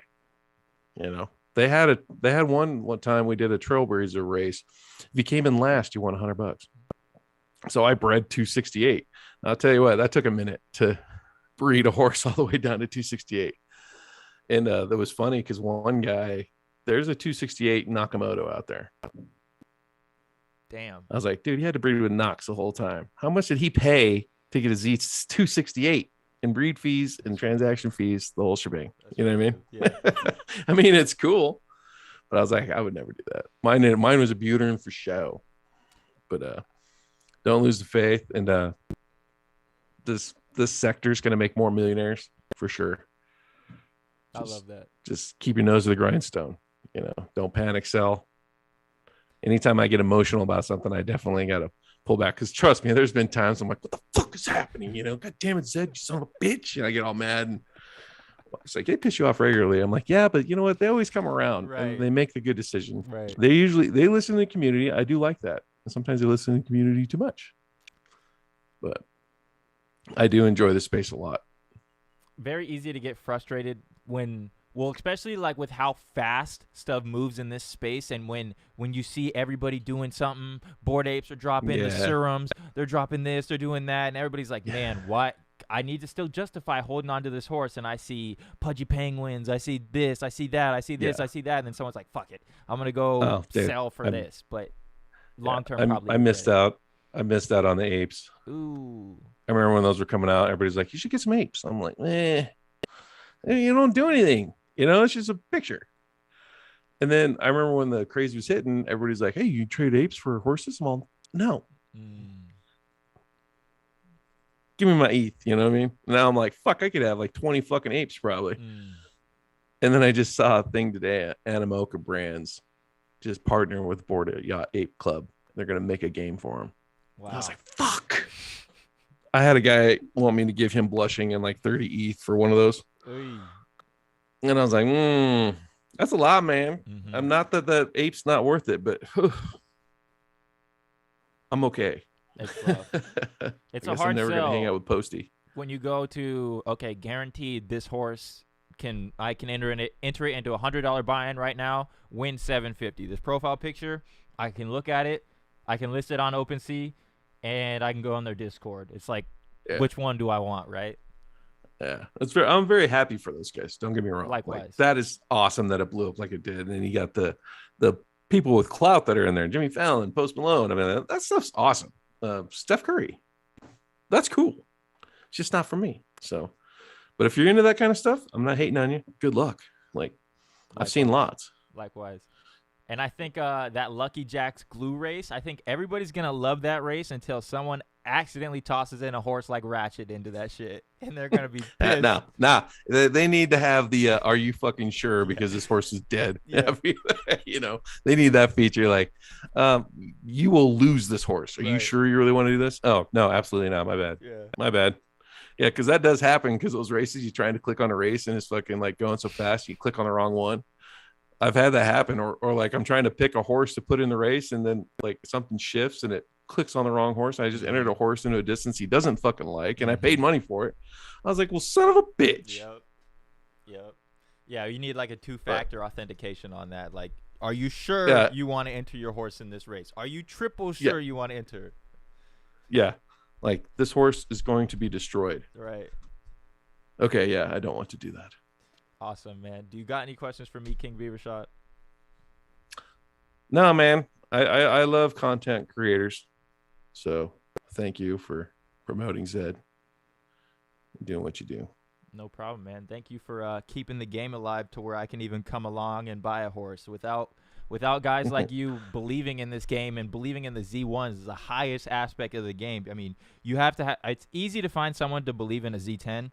Harder to get someone to justify spending that amount of money on a Z1 even before the game's out. So I think you, Lucky Jacks, all you OGs that spent the money on this game, I mean, you made sales to where it crossed over doing the Wall Street Times or the Wall Street Journal. So thank you guys for keeping this game alive. Yeah, I sold Doofy his first horse. That's a flex, you know. Nice. But yeah, I enjoy it a lot. And, you know, I actually have YouTube videos I made of like early days of Zed, which are kind of funny to go back and watch. That's back when I was furloughed, had nothing else to do. I'm like, I'm going to make videos. That's what I'm going to do. I'm going to be a content creator. Nice. And then I just got way too busy. I thought about doing it again now. You should. We'll see. The thing that's awesome about content creation in this NFT space is you don't have to have any skill to make yourself different from someone else. You can have a horse that makes you different from someone else because that horse will do things that another horse can't do. So well, like, you know what? That's a good point. right? Like you don't have to be a ninja or any of these guys that are super skilled. As long as you have an asset that the regular person or just 99% of people won't be able to get, you're now special, right? Yeah, that's a fair point. And there's so many new projects out there too. Like there's lots of niches for everybody. Just got to be entertaining. Hell yeah, man. Yeah, I think you're entertaining. You got some comedy to you, so I'm excited for your Rev Racer streams whenever you get them up and going. We'll hop on there. Hey, I'm definitely gonna make a video when I race that car for the first time. You watch me crash it like a fucking dumbass. I'm like, oh, yep, right into the wall. That's Please cool. don't crash Glad. All right, man. Thanks for having me. No problem, man. Thank you, KingBeaver Shot. Where can people follow you at on Twitter? I'm on Twitter as KingBeaver Shot. That's one thing I love about my gamer tag. It's pretty easy to find. So I'm on that. I may even have an Instagram. I really don't post on Instagram very much. I just kind of use that like TikTok. I'm on TikTok too, believe it or not. Give me a follow. KingBeaver Shot as well. Let's go. But yeah, now that I got more time, maybe I'll create more content, do stuff like that. All right, man. Because I even made a few Zed Run videos on TikTok even. Let's go. Yes. I like it. All right, man. Well, thank you so much for your time. Very much appreciated. And I'll catch you next time, man. Hi, bud. Have a good one. Good having you. Good luck, everybody.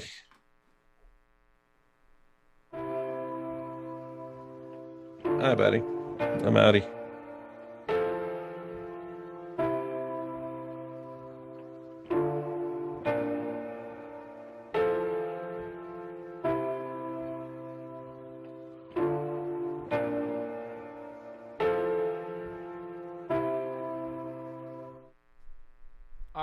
All right. Let me see if I can get this camera fixed up real quick. If you guys noticed during the interview, the camera was all sorts of fucked up. I couldn't get it to work for some reason, but we'll see if we can get it to go here in a second. That's not it. Just give me a second, guys. Shout out to KingBeaver Shot. Shout out to anybody who tuned in. Very, very much appreciated. I'm going to try and get this camera to work. If we can't get it to work, we're just going to rock with the camera we were using. I guess we'll just go with this one today. Cool. Shout out to KingBeaver Shot. Shout out to anybody who tuned in. Avon, Dallas Texon. Shout out to you guys. He's got a great podcast too. Oh shit, I should have had him shout him out his podcast. In the words of 5-5 Crib Street, everything gonna see all right. You 5 me? I 5 you, Avon. On Hustis. All right.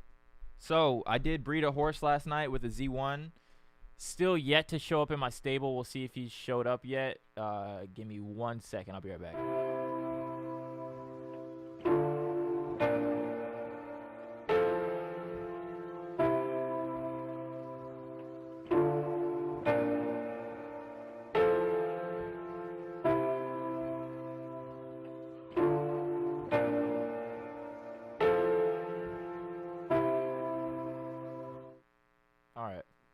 We're back. Damn, bro. Still nothing. Dude, I bred this horse last night.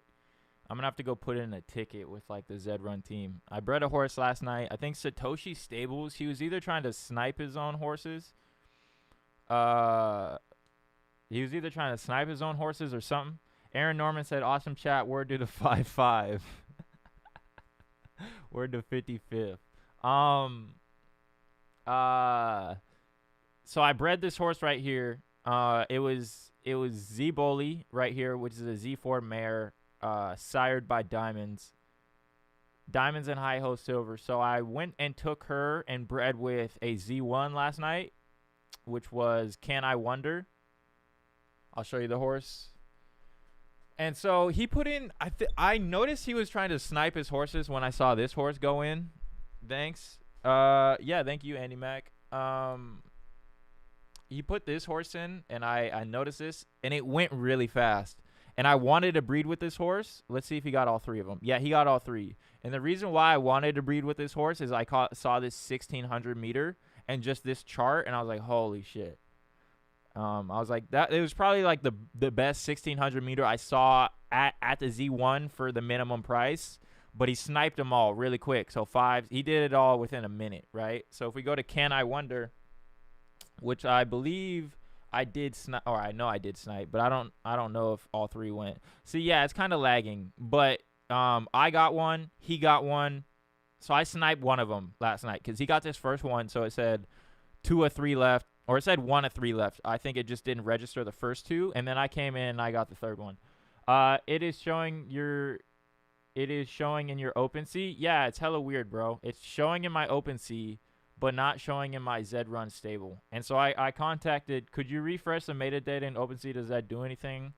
I'll check. The team in Discord wanted me to write in a ticket or send them the transaction hash, so I'll do that in a second. We'll hop up in this fucking $5 2600 meter. We got Princess of Power, Terms of Engagement, some good horses in here. We'll toss them up in here. Quick $5 buy-in. I'll refresh on OpenSea right now and see if we can't. All right, we got in that 2600 $5 buy-in.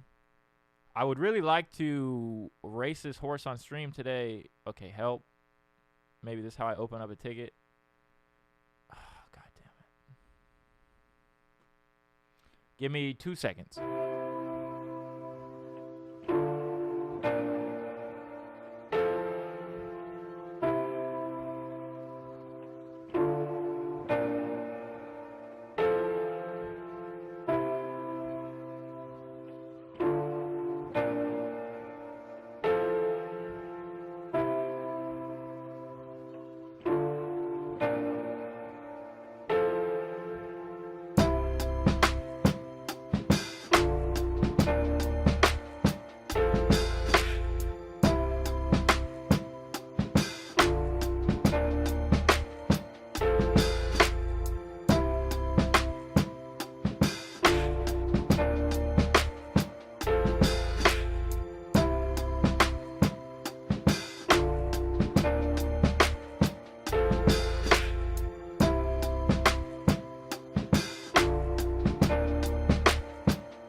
All right, we're back. I had to send in a ticket real quick. Shout out to KingBeaver Shot though. He was hella funny. I like that guy. What up, Main Mac? He said, could you refresh? I did. Brian, what's good, bro? He says, yo, brother, great interview. If you're doing horse reviews, can you peep my stable? I recently picked up a bunch of horses. Which one do you think I should focus on racing? Yeah. Toss me the name of your horse and I'll take a look for you, cousin. Do you guys hear any audio feedback like a if you turn it up, mostly you'll hear it on iPhone. If you guys are on iPhone, you might be able to hear it because I always hear that shit. But if you're on computer, you might not be able to hear it. Also looking like I'll have at least 2 horses qualified for the A Cup tourney. Nice. Dougie, you got horse Dougie fresh? Let's look at Dougie. D-O-U-G-I-E. Dougie. All right. You gotta, okay, let's look at Dougie first and then we'll look at the rest. What's your stable name? My stable name or his stable name? Let's look in paid racing. I ran him into class 1 before the changes. Ay. I mean, you still got a lot of testing on paid racing, so you should be fine. He does look like,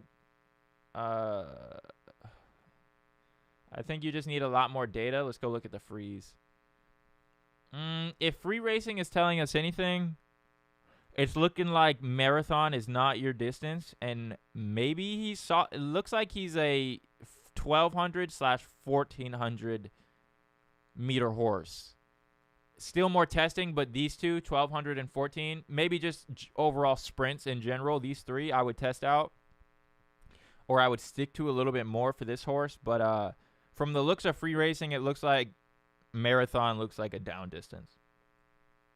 You hear the low buzz noise. Not loud, and only really hear it when you are quiet. I got a Z31, which would be the last horse I breed. I'll help you out, Golden. I told you I'll give you a horse like next month, cousin. Like 2 months, whenever your birthday is, I got you. Um, hey, could you check out my horse, Berry Blast? I'm really confused on how to value her. Brian Dougie is in class 3 now with the points change. Okay, let's see. Yeah, your horse is in class 3 now. Z17 Elite Zabo. If you go to Horseshoe, yeah, I'd keep him at sprints. And if we go to free racing,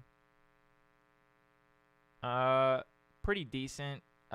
Not winning a lot. It looks like he loves second place, but more left skewed on the sprints than the marathon.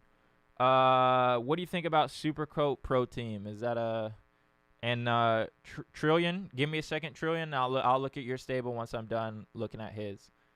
That's funny. Dougie, shut the cluck up. You said Supercoat. Supercoat Pro Team. I don't, unless I'm tripping. Okay, Super Duper Coat. Is that the one you? What do you think about Supercoat Pro Team? Oh, here we go. Supercoat Pro Team. All right. Let's go to Horseshoe. He looks pretty good at 2,000 meters.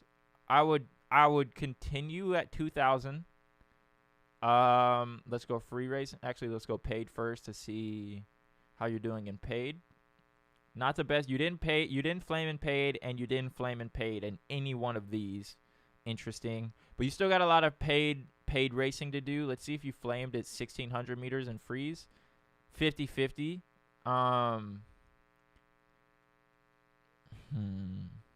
But it does look like you're flaming at 100% up here. Even though it's 4th place in both of them, and you're flaming 100%, I would test them out. This one's hard. Guys in chat, if I can't ever figure them out, if I have a hard time with a horse review, guys in chat will help you out as well. But me personally, if you're not flaming at any of these and not looking too strong here, I would test out Marathon. Honestly, I'd come and test out 26 to see if you get top 3 and a flame. I hear it on laptop through my AirPods. Fuck, dude. I hear it on my laptop and my AirPods when I do it. It's annoying as hell. I'm having a hard time trying to fix it. But it's hard to fix it without cutting down my audio. Hey, could you check out my horse, Berry Blast? I'm really confused on how to value her. Yes, sir.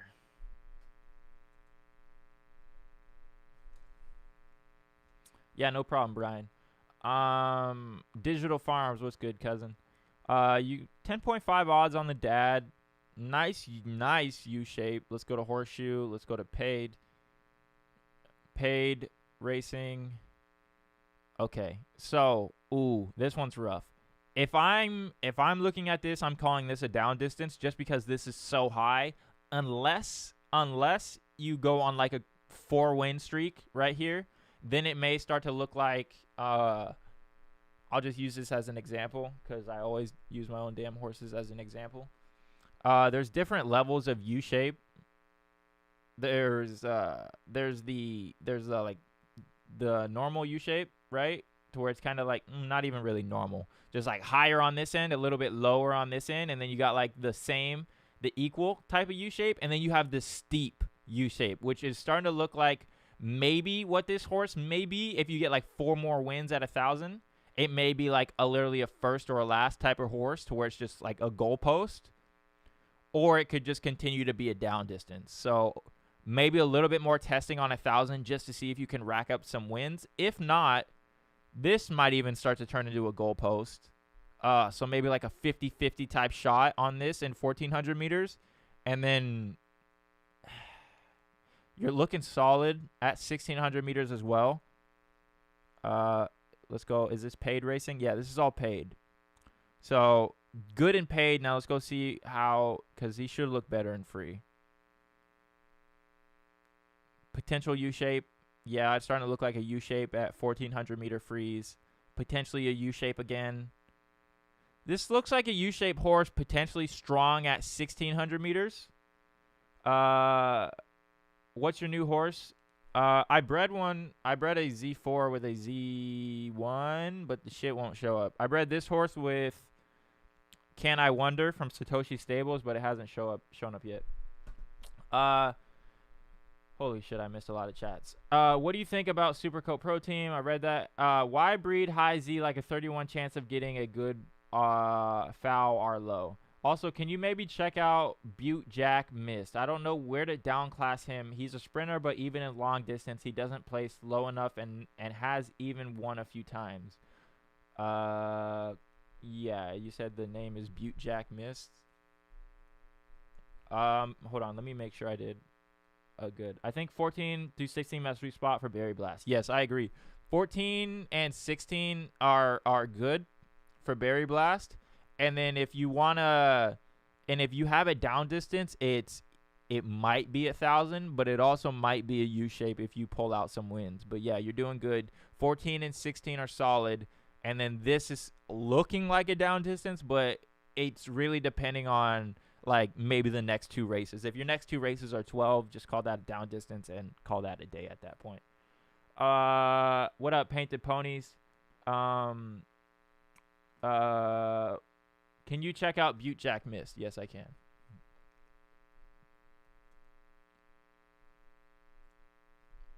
Okay. And I picked up the Zed. Oh, you got a nice. That's a nice name, Lucky Jacks. 530 Ranch with Butte Jack Mist. Looking pretty solid left-leaning horse. Let's look. Yeah, hella good at 14. Hella good at 1,400 meters. Keep doing what you're doing, dude. Keep doing what you're doing. You know what you're doing. Let's see if you're racing him at 14. Yep. 1,000, 14, 12, 14,000, 14. Yeah, you figured out he's a sprinter. You're doing paid racing right now, which is fine because you got a first and then a third and then a third and third and first. Okay, so he can compete in paid racing. Looks like a good horse. Your question was I don't know where to downclass him. He's a sprinter, but even in long distance, he doesn't place low enough. Okay, so you're looking to downclass. Gotcha. Well, downclass now is, I mean, maybe right here just because you've got 2 11s and it's like 2 in a row. But I believe downclassing is, what, 7th through 12th now? Or 8th through 12th? So, 1,800 meters probably.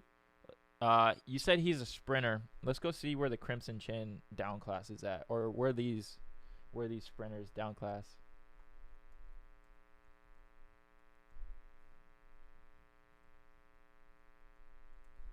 So, I'm still catching up on the chat. So, sorry about that, guys.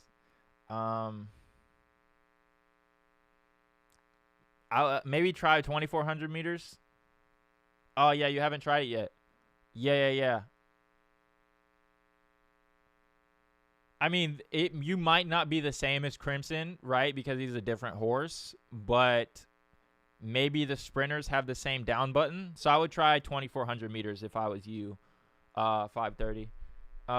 Amazing horse, seems to be a winner at every distance. Sniper says, but I got 19s and they turned into my best horses. I think I need to take my Z19 to a Z1 and get a beast. Thank you, sir. Flames in mid-finish aren't too promising. With this small of a sample size, I would follow the Flames. What's your new horse? I still haven't named it yet. LOL, I like that. Follow the Flames. I think 14 through 16 is, yep. Like I said, I'm hella behind, so I'm catching up. I bred my first U-shaped horse and have to say it's a lot of fun to race. It's a great time, man. It's like highest highs and lowest lows, right? Like, you know you can win, which it gives you the confidence to really enter whatever buy-in, but you know you could either be the biggest loser in that race. Sniper, I'm testing a new breed series. You're good, bro. Sorry for the 21 questions, LOL, but if you can look at Everline, he's looking like a U-shaper, but maybe raced poorly before I got him. Yes. All right, so let me look at DS's horse real quick since I just looked at your horse, Brian, and then I'll go back to Everline. DS says, can you check out my horse, Kelly, Z10 Finney? I've been considering selling, also considering trying to downclass him to get 3 or 4, 2 class 3 or 4, and racing at 1,000 or 1,400 meters. Kelly, R. Kelly, Kells, the Pied Piper. All right. A shape. You should be qualified. Well, you got him.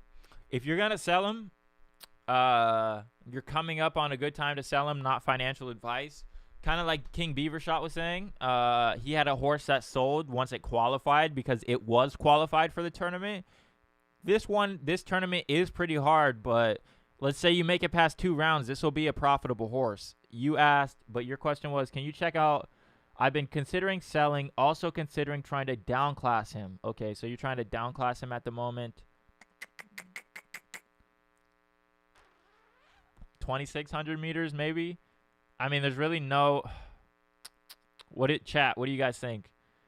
8, 10, middle, nothing. You're really looking for like something on the opposite end. So you'd be looking for like this over here in like 10, right? If you're looking for downclass distance, which could be 2,600 meters if you race some more here, but it's really hard to figure out. And then I'll go check out Everline. I'm downing Barry Blast at 2K. Thanks for the feedback. Great stream every time. No problem, man. I just don't know where to downclass him, and he won't go down. Awesome job, man. Smash the like button, folks. Yep. Thank you guys so much. Thank you, Andy Mac, for reminding me. If you guys could just hit the like button for your boy, hit subscribe for me, turn on the notifications when I go live. That's pretty easy, you know. If you just hit the like button, it helps us get out there in the YouTube algorithm, help some new people find Zed Run. We can onboard some new people into this game. You said you wanted me to look at Everline. I'm pretty sure my race ran, so let's just go look at results. By the looking of, or maybe it's not ran yet. No, it probably ran. All right, well, we know we didn't win. Who won? Terms, Kamiko, and Effortless. Princess, we got right in front of Princess. Dank was in this. Doofy's Army. Festus, good horse. Princess of Power. I've never heard of this horse. A Z10 Jenny Butte. 1,100 races. Shout out to Terms. Good race. We went down $5 real quick. That's pretty tempting. I'll check back. I'll check back on these. Nothing really too enticing at the moment. You said Everline. He's looking like a U-shaper, but maybe raced poorly before I got him? Question mark. Yeah. It's looking like a down distance. Maybe. Same thing. If you start to get some wins over here, it might play out like a U-shape. Now this looks like, never mind. 1,400 meter looks like a down distance. So does 1,000, to be honest, but you still need more data. Potential U-shape at 1,200 meters. Let's go paid racing to see if this is. See about that money. Okay. Yeah, down distance. Damn. It looks like Sprinter is down distance and paid. Unless you can pull out a couple more at 1,200, that might be a U-shape. I would pretty much stay away from sprints. God damn. This horse is. That's rough. Because he doesn't win anywhere else in paid racing. 2,200 meters, 11 and 12. Ooh. Fuck. That's, man, this one's hard to break down. Let me go down. I'm missing a bunch of shit. Awesome, will do. Okay. Kelly seems pretty steady below marathon length slightly. Yep. Thank you, Painted Ponies, for the help, man. Have you seen the Haku update or now include free race results? To now include free race. I have not. I have not seen the Haku update.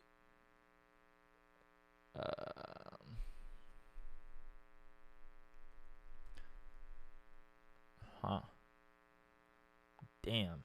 Everline. What's the deal with this horse?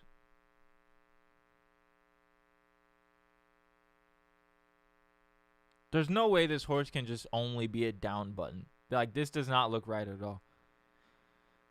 Fuck, this one's hard to figure out. Horse just looks like a donkey. It's fucked up. I mean, it's some horses maybe donkey. I don't want to just outright call this horse a donkey, but it's hard, man. Potential U-shape, maybe. I would test out 1,000 meters some more since you still got 1,000 or 100% flame rate in freeze. Let's go into paid though. Yeah, when you go into paid, it's like no flames. Damn, are you not flaming any? Nah, wow. Could the horse have been race fatigue? Great question. Don't like this horse, not gonna lie. You guys are shitting on my man's horse. It's hey, it happens. Everybody's gonna breed a not the best horse. I mean, I'm still trying to help you figure it out. But if I'm being honest, I don't know. It's rough. If you want an evaluation, I would say test these 3 out some more, or maybe just race them in free racing. Other than that, maybe someone in chat can help you out. Oh, man, that one's rough. Free racing, decent at these 2, but anywhere else, not so much. I mean, but you flame here, so totally could have been.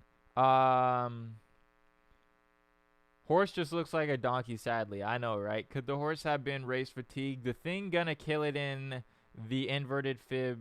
That thing gonna kill it in the inverted fib 3.0. It's a super coat donkey. Maybe down class to C5 and see if it can win there. Oh shit, that's true. Totally could have been tired. 11 out of 13, good odds. I have a slate gray super coat that's a donkey and it hurts my soul.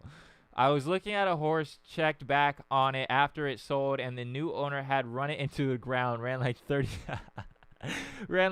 times in a day. They must not known about fatigue. Odds only matter if the context of an individual race competition level are okay if it was during a time when comp was super tough. I've seen a horse get 6 odds in a group, race twice after at a wrong distance, got 20 odds. Gen Butte 3, would you buy it?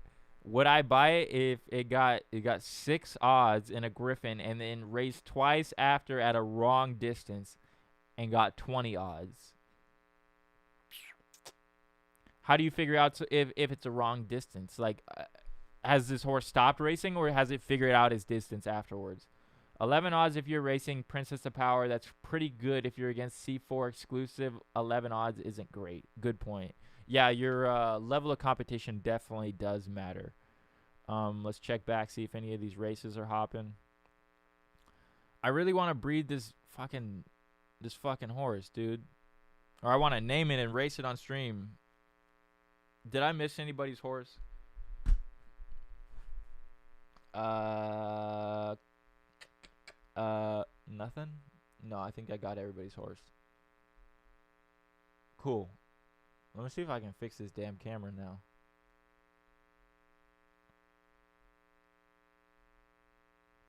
Fuck, I almost had it. Come on. Griffins are some borderline catfish shit. Yeah, man, go back to Griffins with odds. Cause if you're racing against like booty horses and you got like a Genesis, bro, what the hell is wrong with this thing? I'll let your chat check it because I don't have money anyway. It's called Star Planet. Check it out. I'll check it out. I don't got money anyways either. You should name that horse Late to the Party or something. Yeah, I really should. I should name it something like that. Once they get this horse in my damn stable. 20 odds at wrong distance. You said the name Griffin odds wouldn't matter anyway with how weak Griffins are now. Great point. Anyway, it's called Star Planet. All right. Let's go check them out. Let's look on here. Star Planet. Okay. Only 3. Ooh, for 0.3. Okay. Oh, so you're asking if... All right, let's look. Oh, shit. You got a great point. Somebody's about to buy this.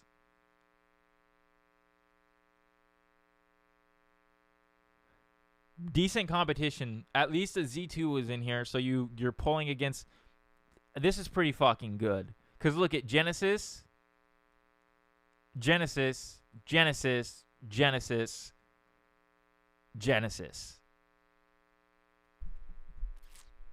Who's gonna go buy this? Who's gonna go buy it? I want to see someone buy it. If you're gonna buy it, race that shit on stream. You pulled better odds in a Z4, a Z6 leg, a Z7 Jenny, a Z10 Jenny, a Z9 Jenny. Like these guys got. Is this horse even good? Get a wiggle on. And he's really not even that good. Is this his only win? Shit, dude. LOL, now everyone knows how good luck if you get it. Now, someone go buy it. Race it on stream. Star Planet for 0.3. I don't have 0.3. Good point, though. Good point. Race at a wrong distance and stopped. How do you race a horse in the odds era and then just stop? Look at all the horses. They might all be donkeys. Good point. All right, so let's go back. Let's go back. Okay, White House. Not the best. He got second. Damn. He's only won once over that. That is juicy. Chat, let me know if you guys would take a chance on this horse. Honestly, I might go plug him in at 2,400 meters just because he might be a specialist there. He's got odds on him, right? So it's definite data. You got the numbers. You're only a little bit over this guy. Fuck.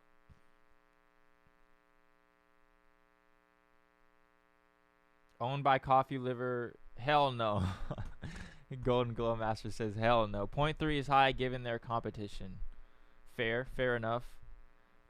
Check out Dark Gray, my first horse, legend knock, lotto tick. Sadly wasn't a diamonds, but 5 odds in a Griffey. I'm good, TA. I probably wouldn't for 0.3. Probably pulls 12 to 15 at old race. Hell no. It's helpful to look at the heat and percentage in the Griffey to see the other horse's lifetime heat at the distance can help determine strength of Griffey. Damn, you guys are smart.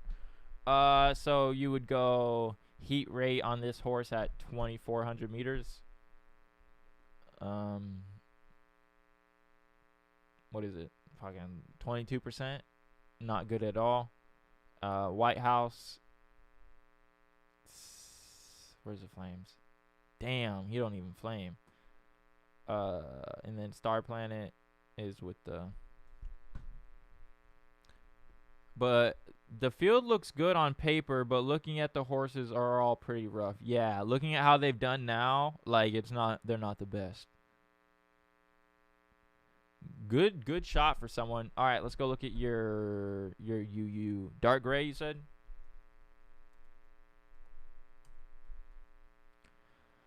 Oh, caramba. This is not fun. I mean, you got it from Poseidon. A Z2 and a Z1. You got a Z3 leg. Naka Stallion. Let's go look at the horseshoe. You said not a diamonds. Let's see if we can. You're still untested, my man. I mean, you still got one lotto ticket left to scratch right here. Shit. I'd take my shot. I mean, you never know. Looks like a good horse for the A-shaped tourney. Facts. A-shaped tourney, how you doing? You're not racing in the A-shape. You haven't raced since odds. You pulled. What'd you pull in the Griff? G. 5.78. Oh, that's a bitch too. That's a great, that's. If odds were gone, I mean, even with odds, you would think getting 12th in a Griffin with this type of odds that you have a U-shaped horse like Diamonds, and then that shit happens. Or it doesn't turn out to be a U-shape afterwards, damn. That's rough. You 5 me, I'm running against Lucky Jack for I 5 you. Where are you running at? On 55th? What gate you taking? Yo, you ever see Lakeview Lad? I have not. Let me see if I missed anything. I actually sold him for 0.5 a while ago. Thank my lucky stars. Its best competition looks like Fiery Depth Star Planet. Averages 23 odds against her. Faith of 7. SP pulls 28 odds. And Better Idea SP gets okay. Yeah, you guys are way smarter at doing the research and shit than I am. I'm just kind of oh yeah. I mean, it looks like it's good, but I don't really go into the numbers like that. So thank you, Painted Ponies. I was so pumped, Ella. You 5 me, I 5 you. Yo, you ever see Lakeview Lad? Let me look. Lakeview Lad.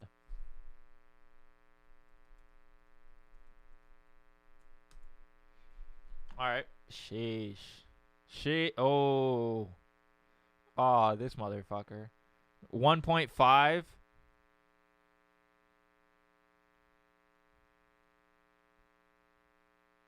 He didn't run against anybody, though.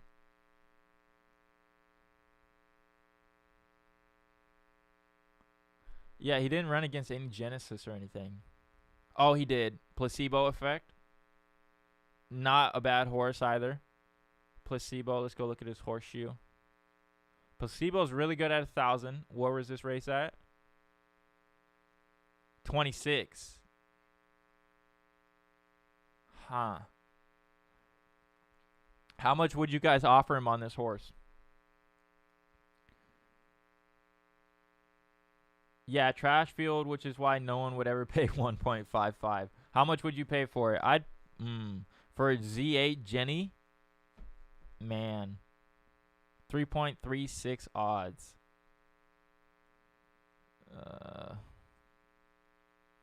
Interesting. How many horses do you think there are like this? My boy Pegasus with a promising A shape, but alas, not good enough for this tournament. What you mean? Pegasus, what we doing, cousin? I'll check out Whiplash in a second. He says they actually had an offer for 1.3. I want to say on OpenSea, and the owner didn't accept it. Diamond hands or a dingleberry. You said.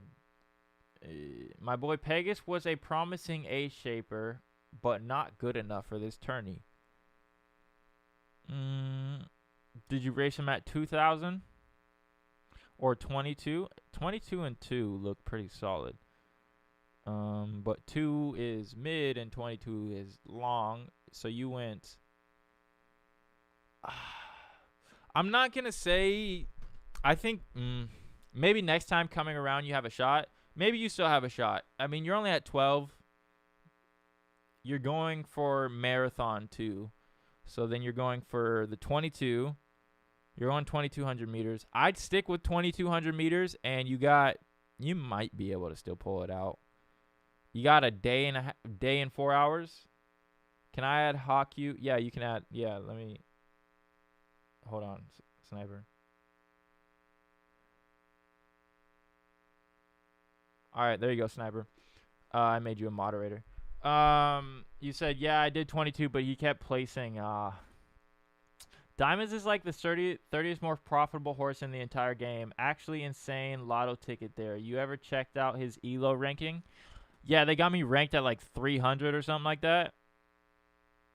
Hold on, let me go look back in case I missed it. Okay, I already looked at Butte Jack. Pegasus, hold on, let me look at Pegasus again. Yeah, okay, yeah, you said you were placing. I would just keep running. I would stick with 22. It looks like you're placing in 24s, sometimes 22. But for the majority, let's go, and you're racing free, so we'll go filter, free, 2,200 meter, and let's just see how many 6 and 7s you got. Rough, you're about even. Yeah, you're about dead even. And no, I mean, you got 3, 4, and 5, which doesn't help. So let's check out 24 maybe at free races. 24. Keep doing what you're doing. I mean, you still got a good shot. I would keep on trying. It's not going to hurt you, right? Free racing it's not going to do too much damage to you.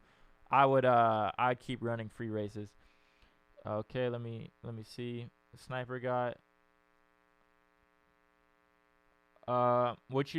can I add a Haku link here? Yeah, I did 22, but he kept placing. We shall see.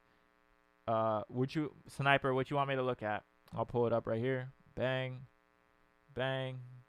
Oh, shit, I took away the chat. Put that back over here.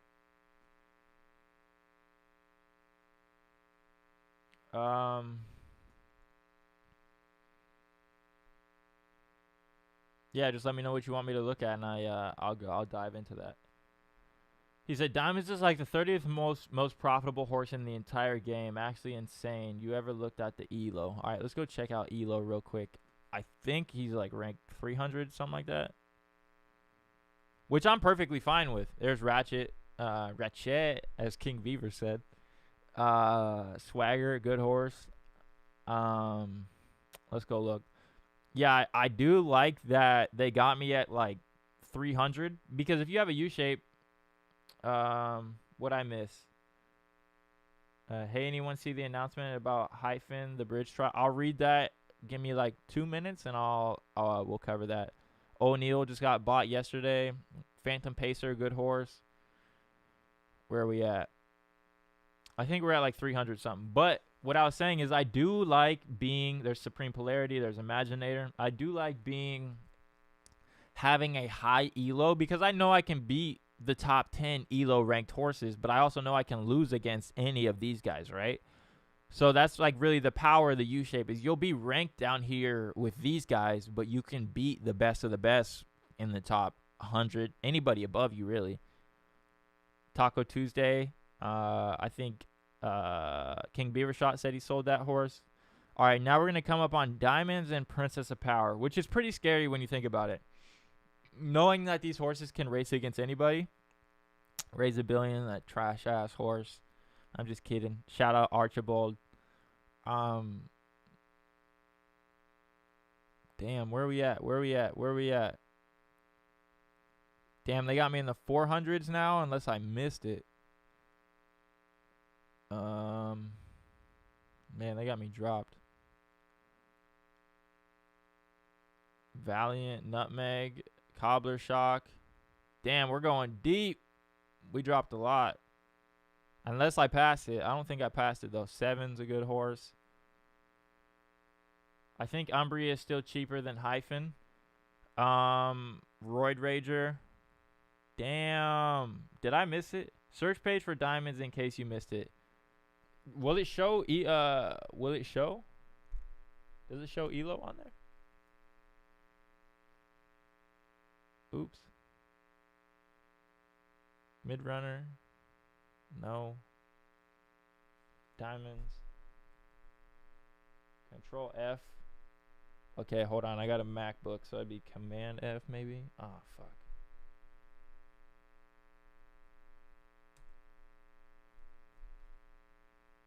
What did I just do? Command F. Hold up. I got one horse at 209 with 12.8 points. Think it will qualify. 209, you got a day, and cutoff is 384. Yeah, it might get really cutthroat tomorrow. Okay, so hold on. You said Control F, Diamonds, Enter. What the world am I doing? What am I doing? I don't even know what I'm doing. God damn it. I'm ranked high. All I know is I'm not goddamn whatever, not top 100, 200, 300, 400. Oh, you can check for funnels now too. Only works if you've scrolled past him. Fuck it. He's far. He's really high up in ELO rankings, but which is perfectly fine. It'll only search the parts of the page that have looked, so you gotta scroll a while to load more horses. It's okay. I'll be sitting here scrolling for days, man. Let's see if we can hop up any races. No races. There's a 1,000 meter. There's a 24. There's a 1,800 meters. Pretty enticing. I plan on taking advantage of all the weak fields tomorrow for sure, depending on what the next tourney is anyways. Yeah, they should announce the next tournament tomorrow, which will be nice. Who's in here? Dez, Shikari, is that a okay, I was about to say if they named Shikari a Genesis horse, that'd be pretty funny. I'll wait on that one to fill. I think he's 306 overall. All right, let's go look. I'll scroll to 306. Come on. Wasami.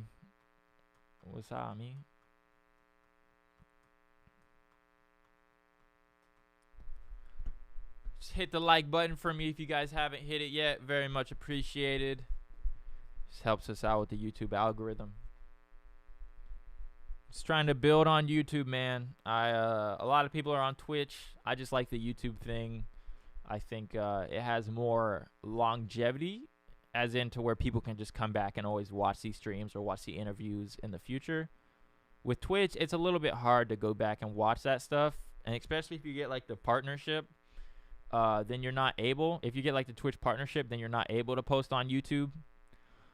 So I was just like pros and cons. I can do Twitch and I'll get partnered really fast, but then I won't be able to post my videos on YouTube for discoverability.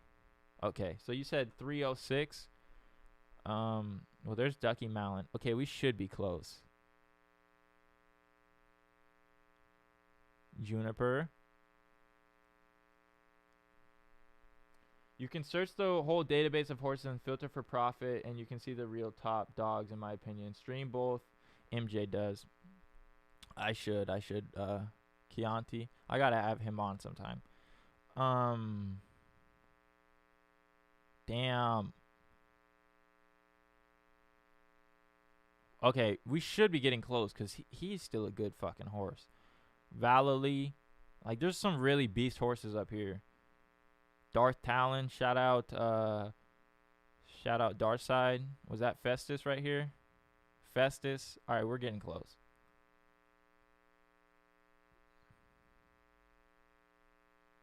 Valiant, Nakamoto Princess. Does it only go to 500? God damn, dude. Concentrate. That's Diamond's dad.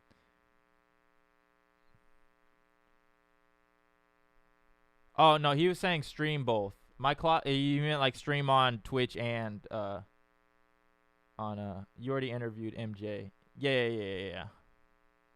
No, I think what he meant by MJ was like to stream them both on like multi-stream. It depends on your content and partner with Twitch and still stream YouTube. Oh, okay. I was under the impression once you, or maybe it's not partner, it's affiliate. Like once you get affiliated, then I don't know. I did a lot of research before, and if you guys go back, well, here's just one guy. If you guys are looking to get into content creation or anything like that, Devin Nash creates very good content creator, or just very good content. And so I've been watching his videos on why Ludwig, Dr. Disrespect, all these guys have been moving to YouTube. Like, a lot of people have been moving to YouTube for a bunch of different reasons, but yeah, he does a really good job of explaining pros and cons of YouTube, how much you get from ad revenue, subscriptions, all that good shit. So yeah, if you guys are into content creation, you want to learn something or two, Devin Nash, YouTube University. If you want to learn anything for free, YouTube University. Everyone's stopping at 25 races for tourney runners. Yes. If they're smart, they should stop at 25. I've been doing it for 2 years now. Never had a problem. I actually stream on both at the same time. Okay, nice. And no problems at all. I mean, it's I love Twitch because it's like such a community feeling, right? Like with Twitch, it feels like you got like your tight little community. And then the chat, you got like the sub box, you got the hype box, you got not even the hype train. Like when people are subbing, you got the gifted subs. So there's a lot of stuff that YouTube is missing out on right now, but that they can learn from Twitch. And I think if they implement that, personally, in my opinion, I think YouTube could overtake Twitch because it already has the Google search engine. It's got everything, like one of the most powerful search engines in the world behind it. And then you got the discoverability, right? Your videos will live forever. Put a couple keywords on them, and who knows? Like 2 years from now, Zed Run could pop off, and then these videos just go crazy 2 years from now. That's just why I'm going Twitch, but I do love YouTube. But it just feels like that's why I'm going YouTube, but I do love Twitch. But it feels like when you're on Twitch that it's only for that moment, and then there's not much replay value. Yeah, Juicy wants to start, but still learning info before getting in. Mundo Talent, hey mate, still considering starting a stable. What's a down race? A down race is a race where someone wants to lose. So if we go to the Crimson, damn, I can't spell. So if we go to the Crimson Chin right here, Let's go to his horseshoe. Crimson Chin, one of the best 1,000-meter horses, right? Keith doesn't believe in downclassing, so he doesn't do it, but he could. He said that on the interview. He's like, if Arbitrage told me if I would have downclassed, I would have made a bunch of money. Basically, downclassing is the opposite of this. This is upclass. This, like, Crimson raced big money in these all day. Now, if he wants to lose money, he's going to go here, right? If he wants to go down in class used to be 10, 11, 12. These last three. So he would enter either a free race or a $2.50 race to go down in class. Why would people do this? Well, you used to be able to race up in class when you were down in class. So people would get out of class 1, go sit in class 4, wait for a distance to pop up in class 3, 2, or 1, and then hop in that. Kill the field because they're sandbagging, and then either make a killing on the way back up and drop back down, or just keep themselves in a certain class by winning a certain amount and losing a certain amount so they never move up in class. Very strategic, but you got to figure out how to do it, where to do it, the price to do it, the system to do it. It's very much a skill. It's not easy to do. A lot of people will fuck up their horses trying to do it because they'll think like, oh, yeah, my horse can down class, when really it's just, you probably shouldn't. Not every horse can down class, basically. Smart man. Zed should really give a loner horse to beginners that burns after like a week. So tempting and risky to just jump the gun with 1K and get burnt out. 100%, man. If you come in, you fucking spend $1,000 and you get 2 donkeys, it's like, man, I don't even really care about breeding at that point, right? It's just like shit. You just got burnt. I agree. Like maybe like a Netflix free trial, like a trial class. You come in, you get a trial horse, which will burn in 3 days or something like that. And fucking once the trial horse is gone, you're like, all right, cool. I can either come back and get another trial horse to continue to figure out the game, or go buy a, however good you want to be at the game, go buy a proven racer, or go take your shot at a lotto ticket. But yes, give people a way to enter the game. Sickle and Peace. Never heard of this horse. So a lot of new horses hitting the market, man.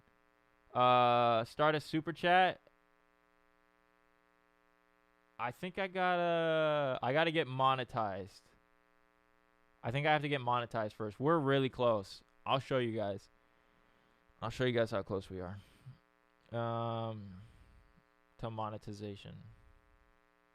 And this is just like one of the different things with Twitch and YouTube. Like it's really hard to get monetized on YouTube because I'll show you the parameters that you got to hit. So you got to hit 4,000 public watch hours. I just did that last week. I think I just finished that. And then you got to get 1,000 subscribers. So Mundo, tell me what I don't know what the stipulations are to get partnered. 2 videos a day and you'll hit 1K subs. Yep.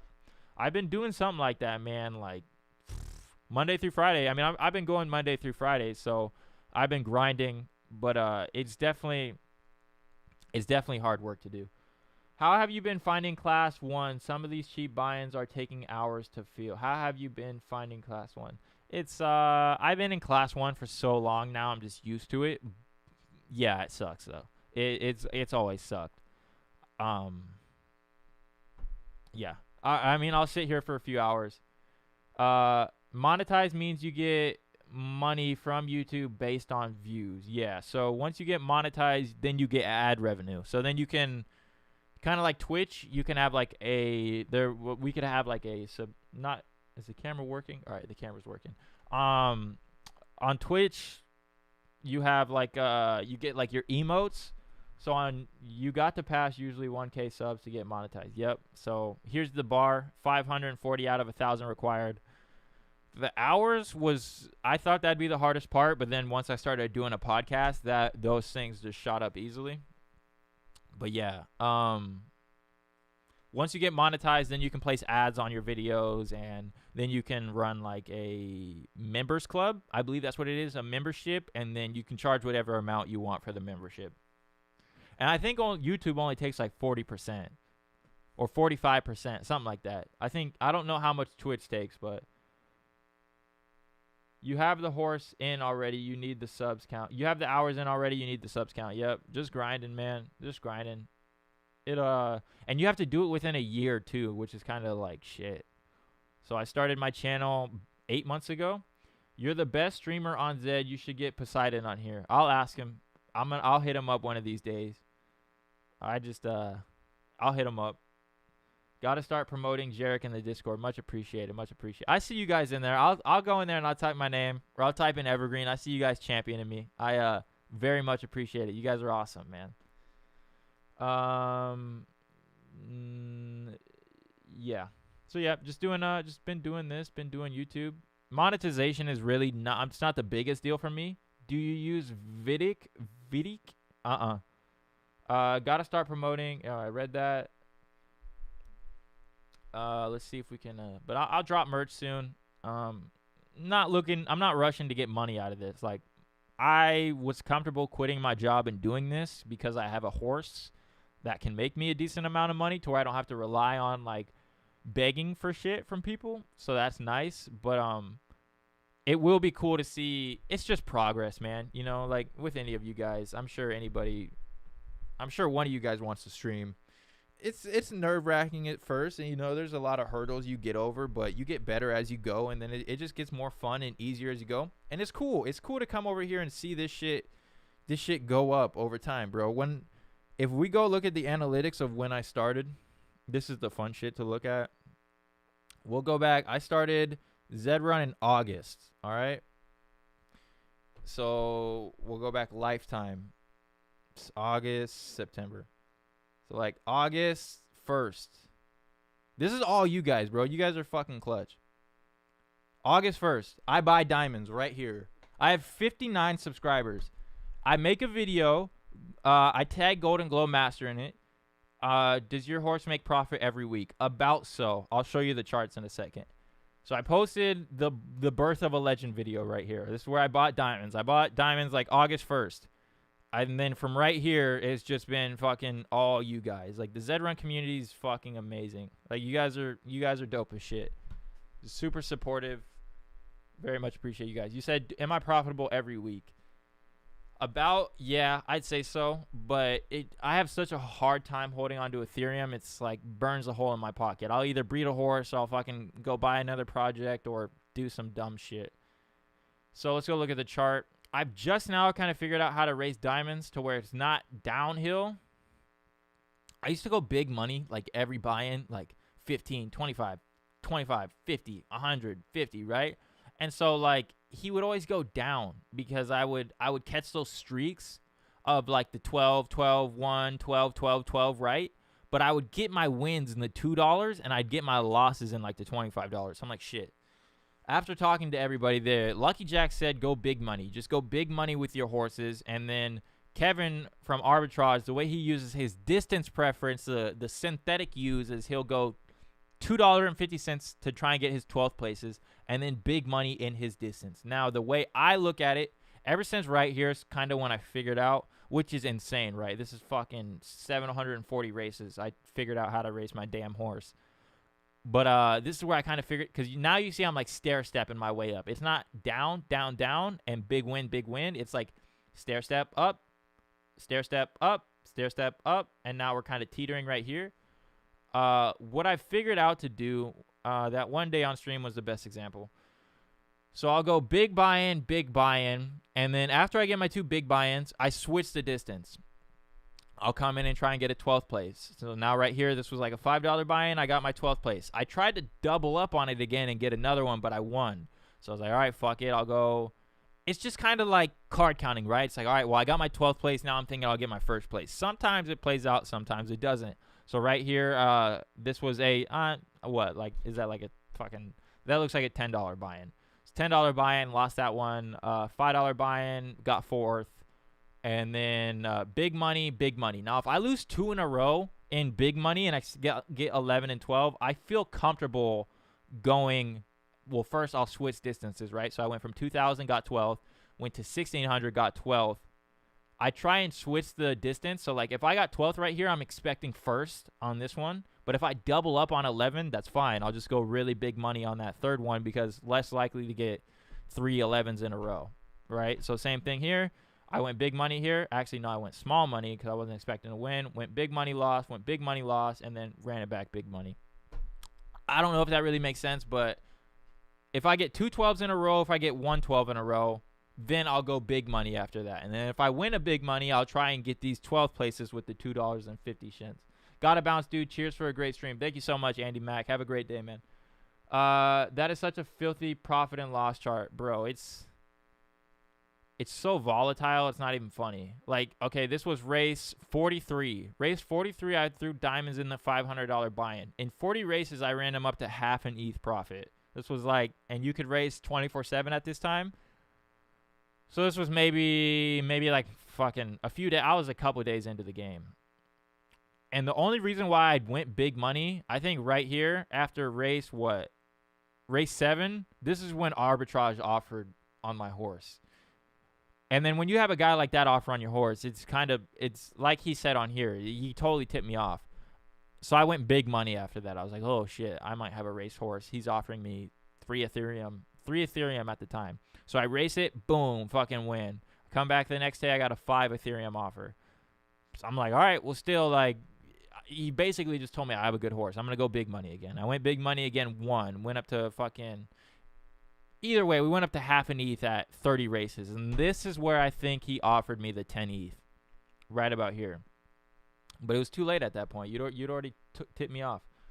Have you got paid from Zed for the Netflix fiasco? I have not yet. I haven't got paid out the difference. They're supposed to be paying me $7,000, and then Crimson's supposed to be getting 11, along with GVG. But I haven't got paid out yet. Expecting that this week. We'll see. Can you check power? I tried to stay big money strat, gone back down as well. Big horses and I tried to stay big money strat, gone back down as well. Big horse in C4 now. Yeah, man, it's fucking rough. And when you go big money, bro, you could lose it so fast. Like, this was a horrible time for me. This was horrible, dude. Like, fucking race, what is this? Race 35. I was up to 0.5. I thought I was the shit. I thought you couldn't touch me. I'm the new best horse in Zed. And then when this happened, I went back down to, I lost a $500 race. And then I think like a couple more big money races. I got humbled real quick. But this is just the chart of a U-shape, man. It's so volatile. And this all used to mean so much to me, right? Don't get caught up in the weeds of day-to-day Zed if you have a decent horse or a U-shaped horse, right? Because shit can change on a dime. Won the $500 race. Got second in another one. Felt fine entering the first Redwood City Classic. Absolutely lost my ass. So then we come around right here to the second Redwood City Classic. My profit right here is 0.8. The buy-in for this race was 0.7. If I lost this race again, because I already did lose it right here. If I lost it again, I was going down to 0.1 profit. But like I said, anything can change in a matter of a day. That shit ran up. I was DGen mode, and I entered a $500 buy-in right afterwards. And, yeah, we're right back here now. But I love this game. But to answer your question, am I profitable on a week-to-week basis? Yes. It's just I have a hard time holding on to the liquidity and not doing stupid shit with it. This looks like a pretty good horse. Let's look. Scared money don't make no money. 1,400 meters, and that's a fact. Juicy. 1,400 meters, solid. I wouldn't touch anything but 14, to be honest. Let's check out your paids. Paids aren't. No flames, man. That's a rough one. Chat, help me out if you guys can. I would, let's see if you still, let's just check out overall. Okay, well, you've tested every distance. If I had to say any of them, I'd say 14, but it looks like that's in free races, if I'm not mistaken. I'd go 14. Just go 14 if you're trying to qualify for like a Fibonacci Cup, something like that. So right now, with the current tournament, there's really no point in racing this horse. You buying some new horses when they pay you Netflix? I might, man. I might cop a horse. Might cop one Genesis. I don't have any Genesis at the moment. Only started with the Z2s, but then I felt comfortable with these guys because I'm only adding 2 numbers to whatever I breed. I'm keeping it Nakamoto, and I'm only making Z4s every month, right?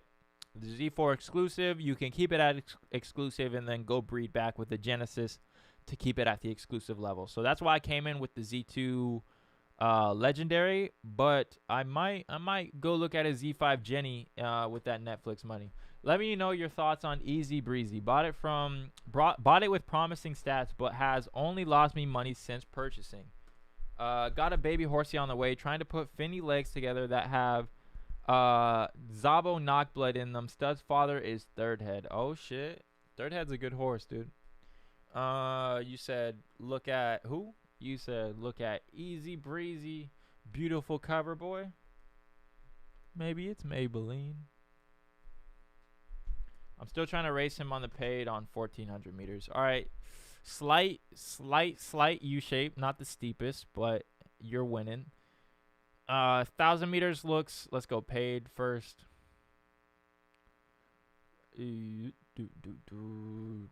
Down button at 18. Don't touch 18. Don't touch 2,000.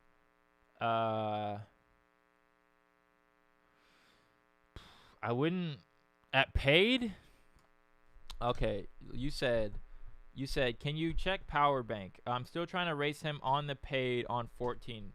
Honestly, I probably only race him at 1,200. What class is this horse in? You're in class 3. Have you ever touched class 1? Class 4? Chat, help me out if you guys got any tips for his horse as well. 1,000 and 2,000 and 1,200, I mean, like that's where you're pulling flames at, and that's where you're looking the strongest in paid racing. I don't really like 1,400 meters in paid. 1,200 meters I like the most in paid racing just because it's like the steepest right here. Like this looks nice. It's pretty flat right here. These three are almost all the same. Stronger at 1,000 than 1,200. Okay. So, oh yeah, because you got flames. You got more flames. Let's just check free racing too. Yep.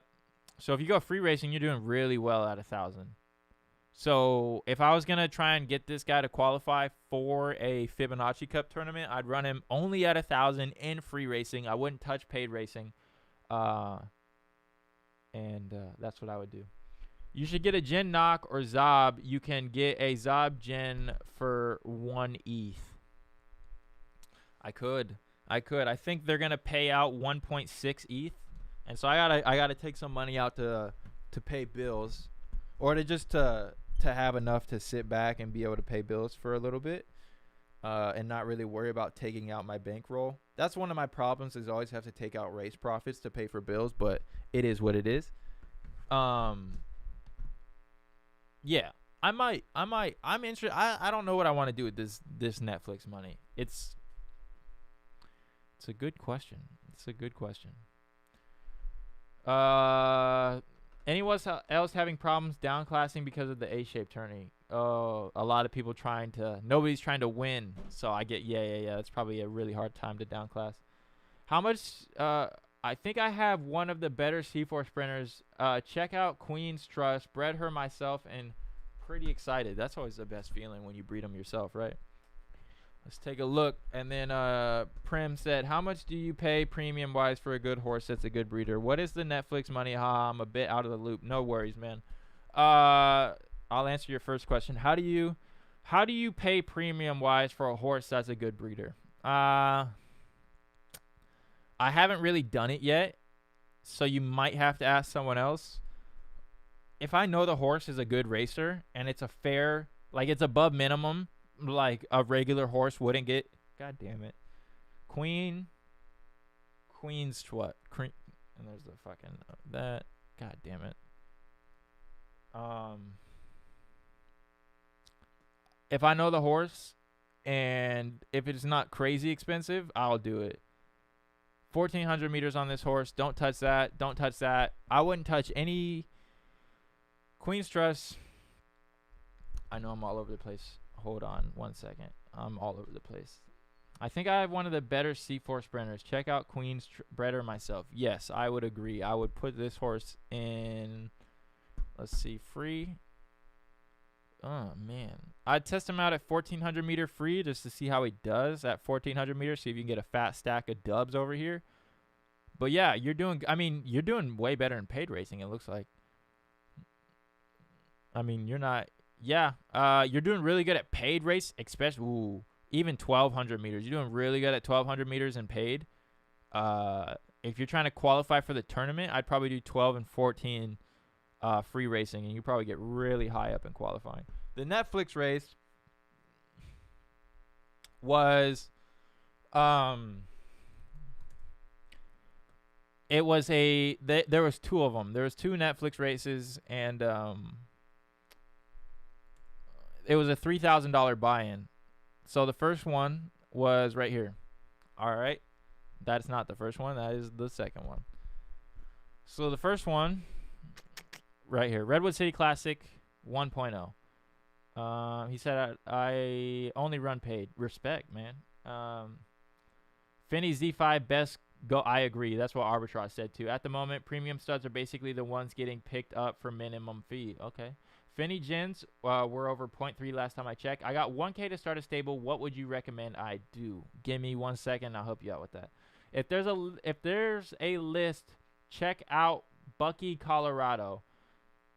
Think she might be my first breed horse that will be profitable. Trying to downclass her, but I think the tourney is messing with her. Yeah, because a lot of people aren't trying to win at the moment. To help out dude that asked about the Netflix race. So let me go back and check your comment. Okay, so it's Prim. So this was a $3,000 buy-in race that was sponsored by Netflix. The prize pool was 16.3 ETH. So I entered this race. I got 12th place. And rest in peace, One Morticia and Sentinel, they got top 3. Now, this horse right here is going to be burned. The story behind this horse was that someone bought this horse. They raced it, figured out where... Well, they bought it. They overpaid for it, which was weird to the market. The market was like, "Why'd you guys overpay for that horse?" They overpaid for it, and then they entered it in this. They figured out like the distance of this horse really fast, like faster than a lot of people would have, and then they entered it in the Netflix race, right?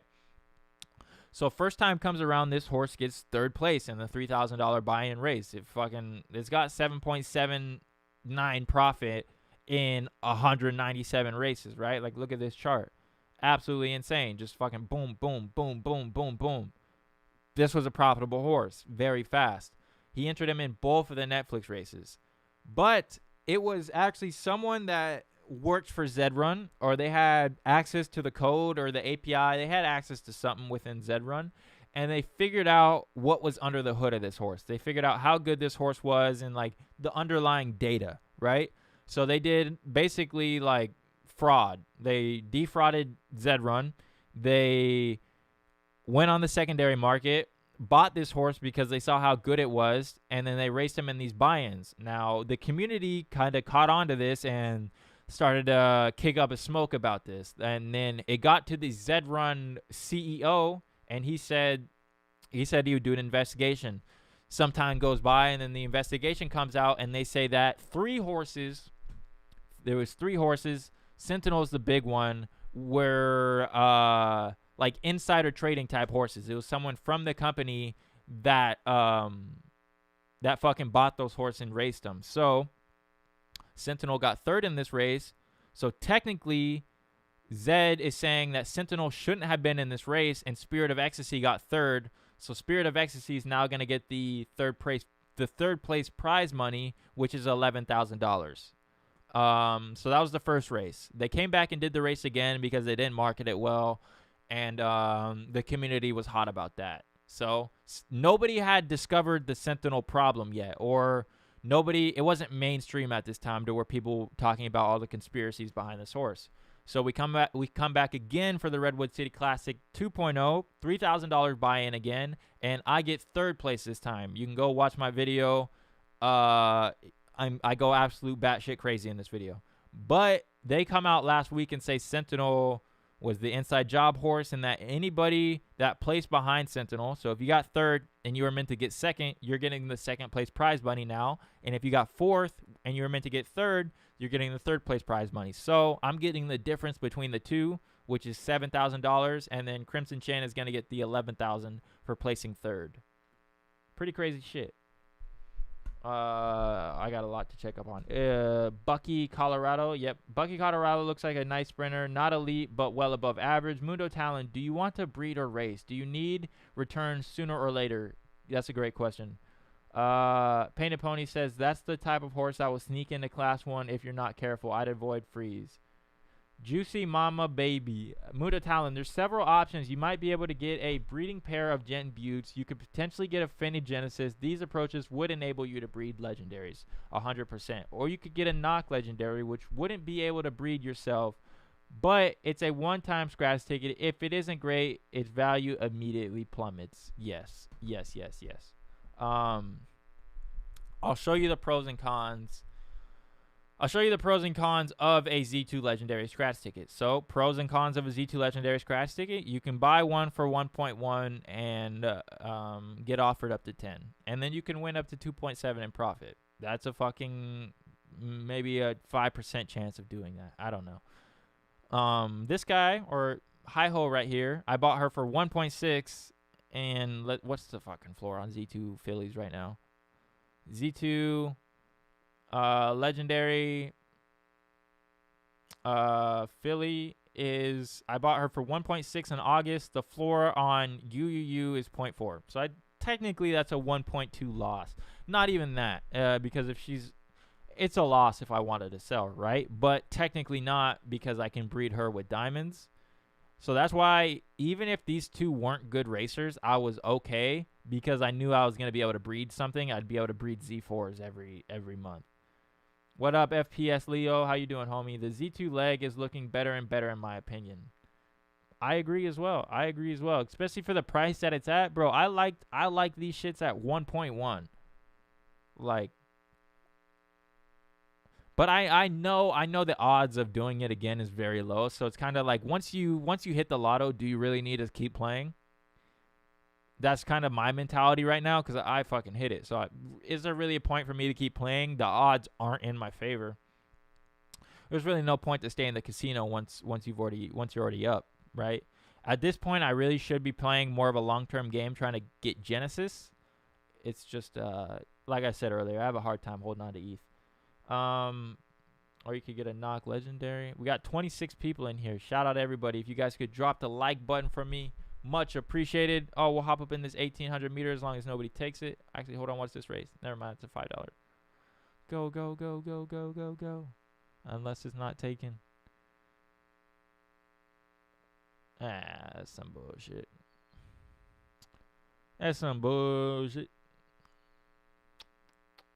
The odds of another Diamonds level horse being born are so low. Yeah, man. It's not the best odds. But a 1% chance isn't a 1% chance if you try over one time, right? If you try that shit 100 times or 1,000 times, then you have higher than a 1% chance. So you're going to have to take a lot of damn shots and potentially burn a lot of money. It's however you want to play it. But, I mean, that's the beauty of this game is you can ask so many people. Like, that's why I ask people, if you had half an ETH, what would you get? I know a half an ETH is a lot, but everybody has a different story of what they would get. Some people would come in and get the lotto ticket. Some people will come in and get the reliable shit. They'll get a proven racehorse. They'll get a Genesis. They'll get an unraced horse just to sit on it and buy it as a stock. Like, plenty of stuff you could do. It's whatever when you spend that $1,000, just not financial advice, feel comfortable with what you got. When I spent that 1.1, I was comfortable because I justified it to myself the whole way through. I was like, I'm going to use this game for fun. If I can make some money, that's cool. If I can't, I can still breed. And I was fine with losing this amount of money. It just happened to work and change my whole life. But my entry point was I wasn't going to lose my ass if this didn't work out. What would you do with 0.5 now? What would I do with 0.5 now? Probably the same shit. I'd probably come and buy if I had 0.5, I'd buy a Z2 Legend coming into the game. I'm a gambler, bro. I'm gonna take my scratch ticket all day. I'll come in. I'll buy this. I'll buy this guy. I think he just sold though. Never mind. I'd buy this horse for 0.4, and then I'd go buy a Genesis for like 0.1. What is this horse? I think that horse was a stallion or a colt. Oh, it's a filly. Oh shit. I don't know if I'd want a filly. I think I'd go for a colt. A colt Z2 legendary. UU. So that color's ugly as shit. That color's ugly as shit. Ugly as shit. I don't know. I'd pick a color I like. It's really luck when it comes down to this, right? I'd pick.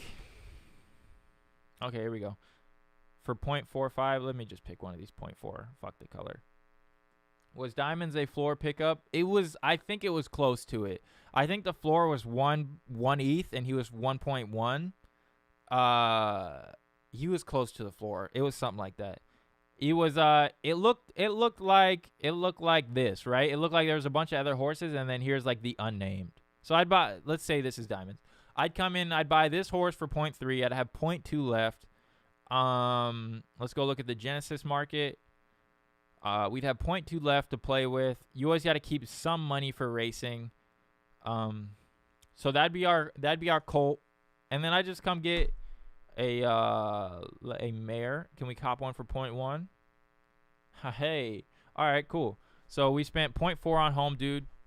Fuck it. I'd spend the point. What is this? 0.09 on this guy. And I'd probably just free race, to be honest. I'd go all in from there. I'd get a Z2 Legendary and a Z10 Genesis for 0.5. If I could get two Z2 Legendaries, I'd do it again. I'd do my same entry strategy with the two Z2 legs. If that's not possible, I'd do Z2 leg and Z10 Butte. Z10 Jenny. Z2 knock stud fees are high. With female, you're set up to create an offspring right way. Yep. Finny Gen's 1/3 of the price stud fee. Yeah, I'd go other way around. Gen Stallion Z2 mare. Fair enough. That's fair enough. Same offspring, and you can even get an exclusive mare, and it holds the bloodline at exclusive. Yep, I respect that. I just think the Z2 legendary colts are better. You have a better shot at a racer with a colt than a filly.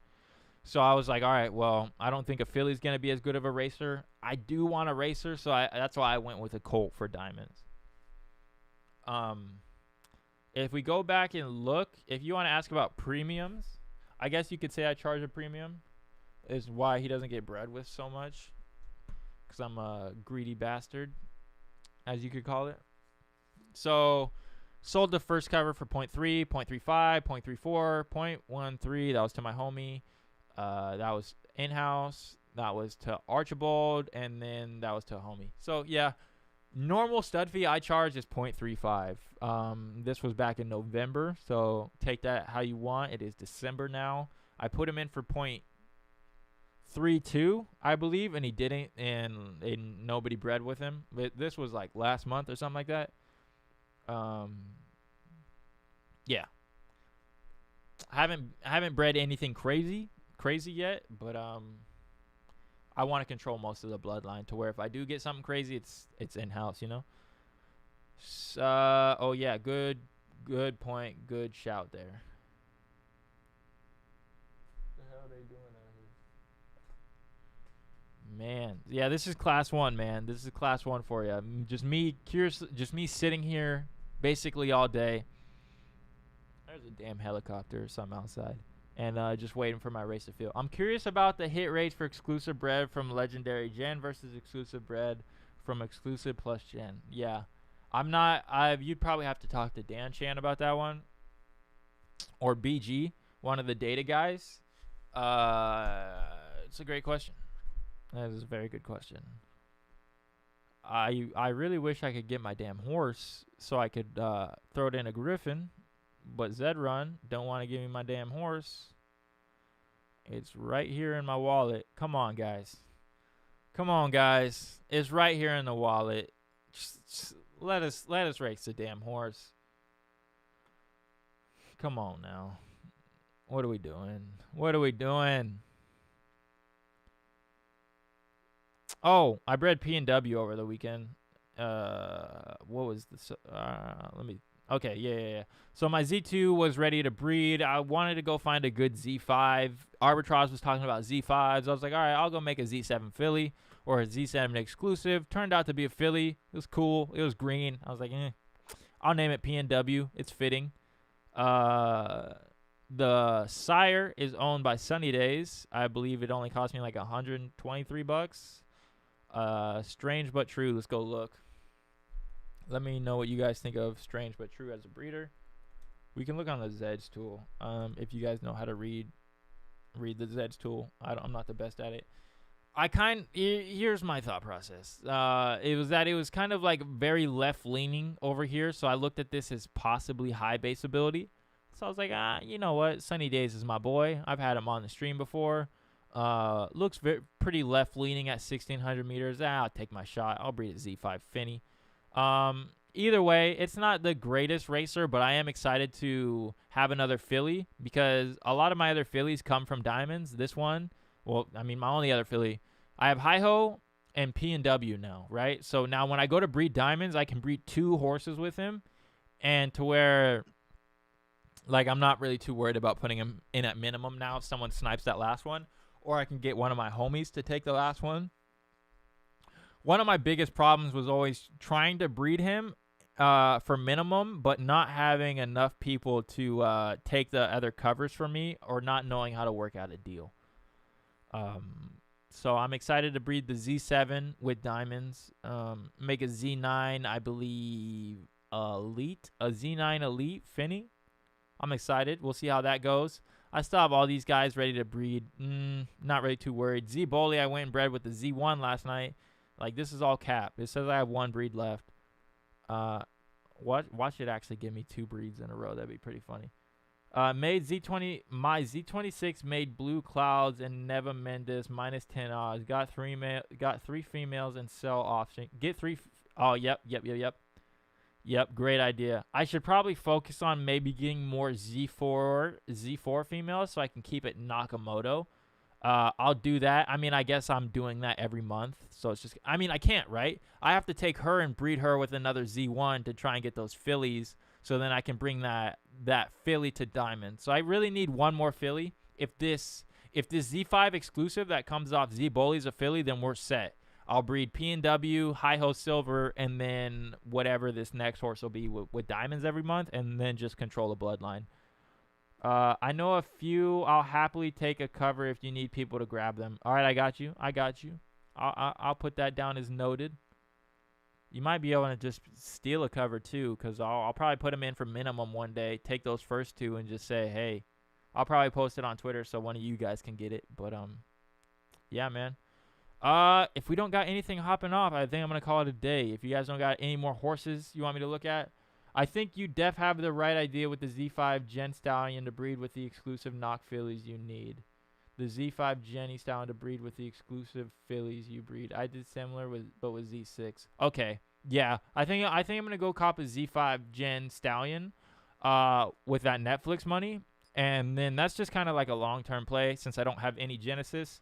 But yeah, I'm excited. I've heard people saying plugging in those Genesis. I think even fucking KingBeaver Shot said it. I think he said plugging in those Genesis with the Nakamoto blood is a good way to go.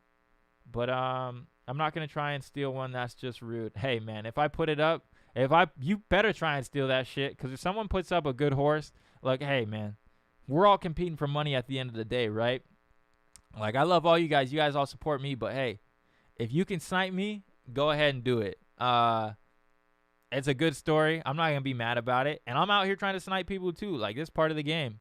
If you're putting your shit in for minimum, you better beware And like that's even on me. Like I know damn well I could get sniped. So that's why when it's like time to go, I'm like, all right, shit, here we go. All right, this is the horse I bred with. This shit is bugging. It says this is how I know it's bugging. Can I wonder?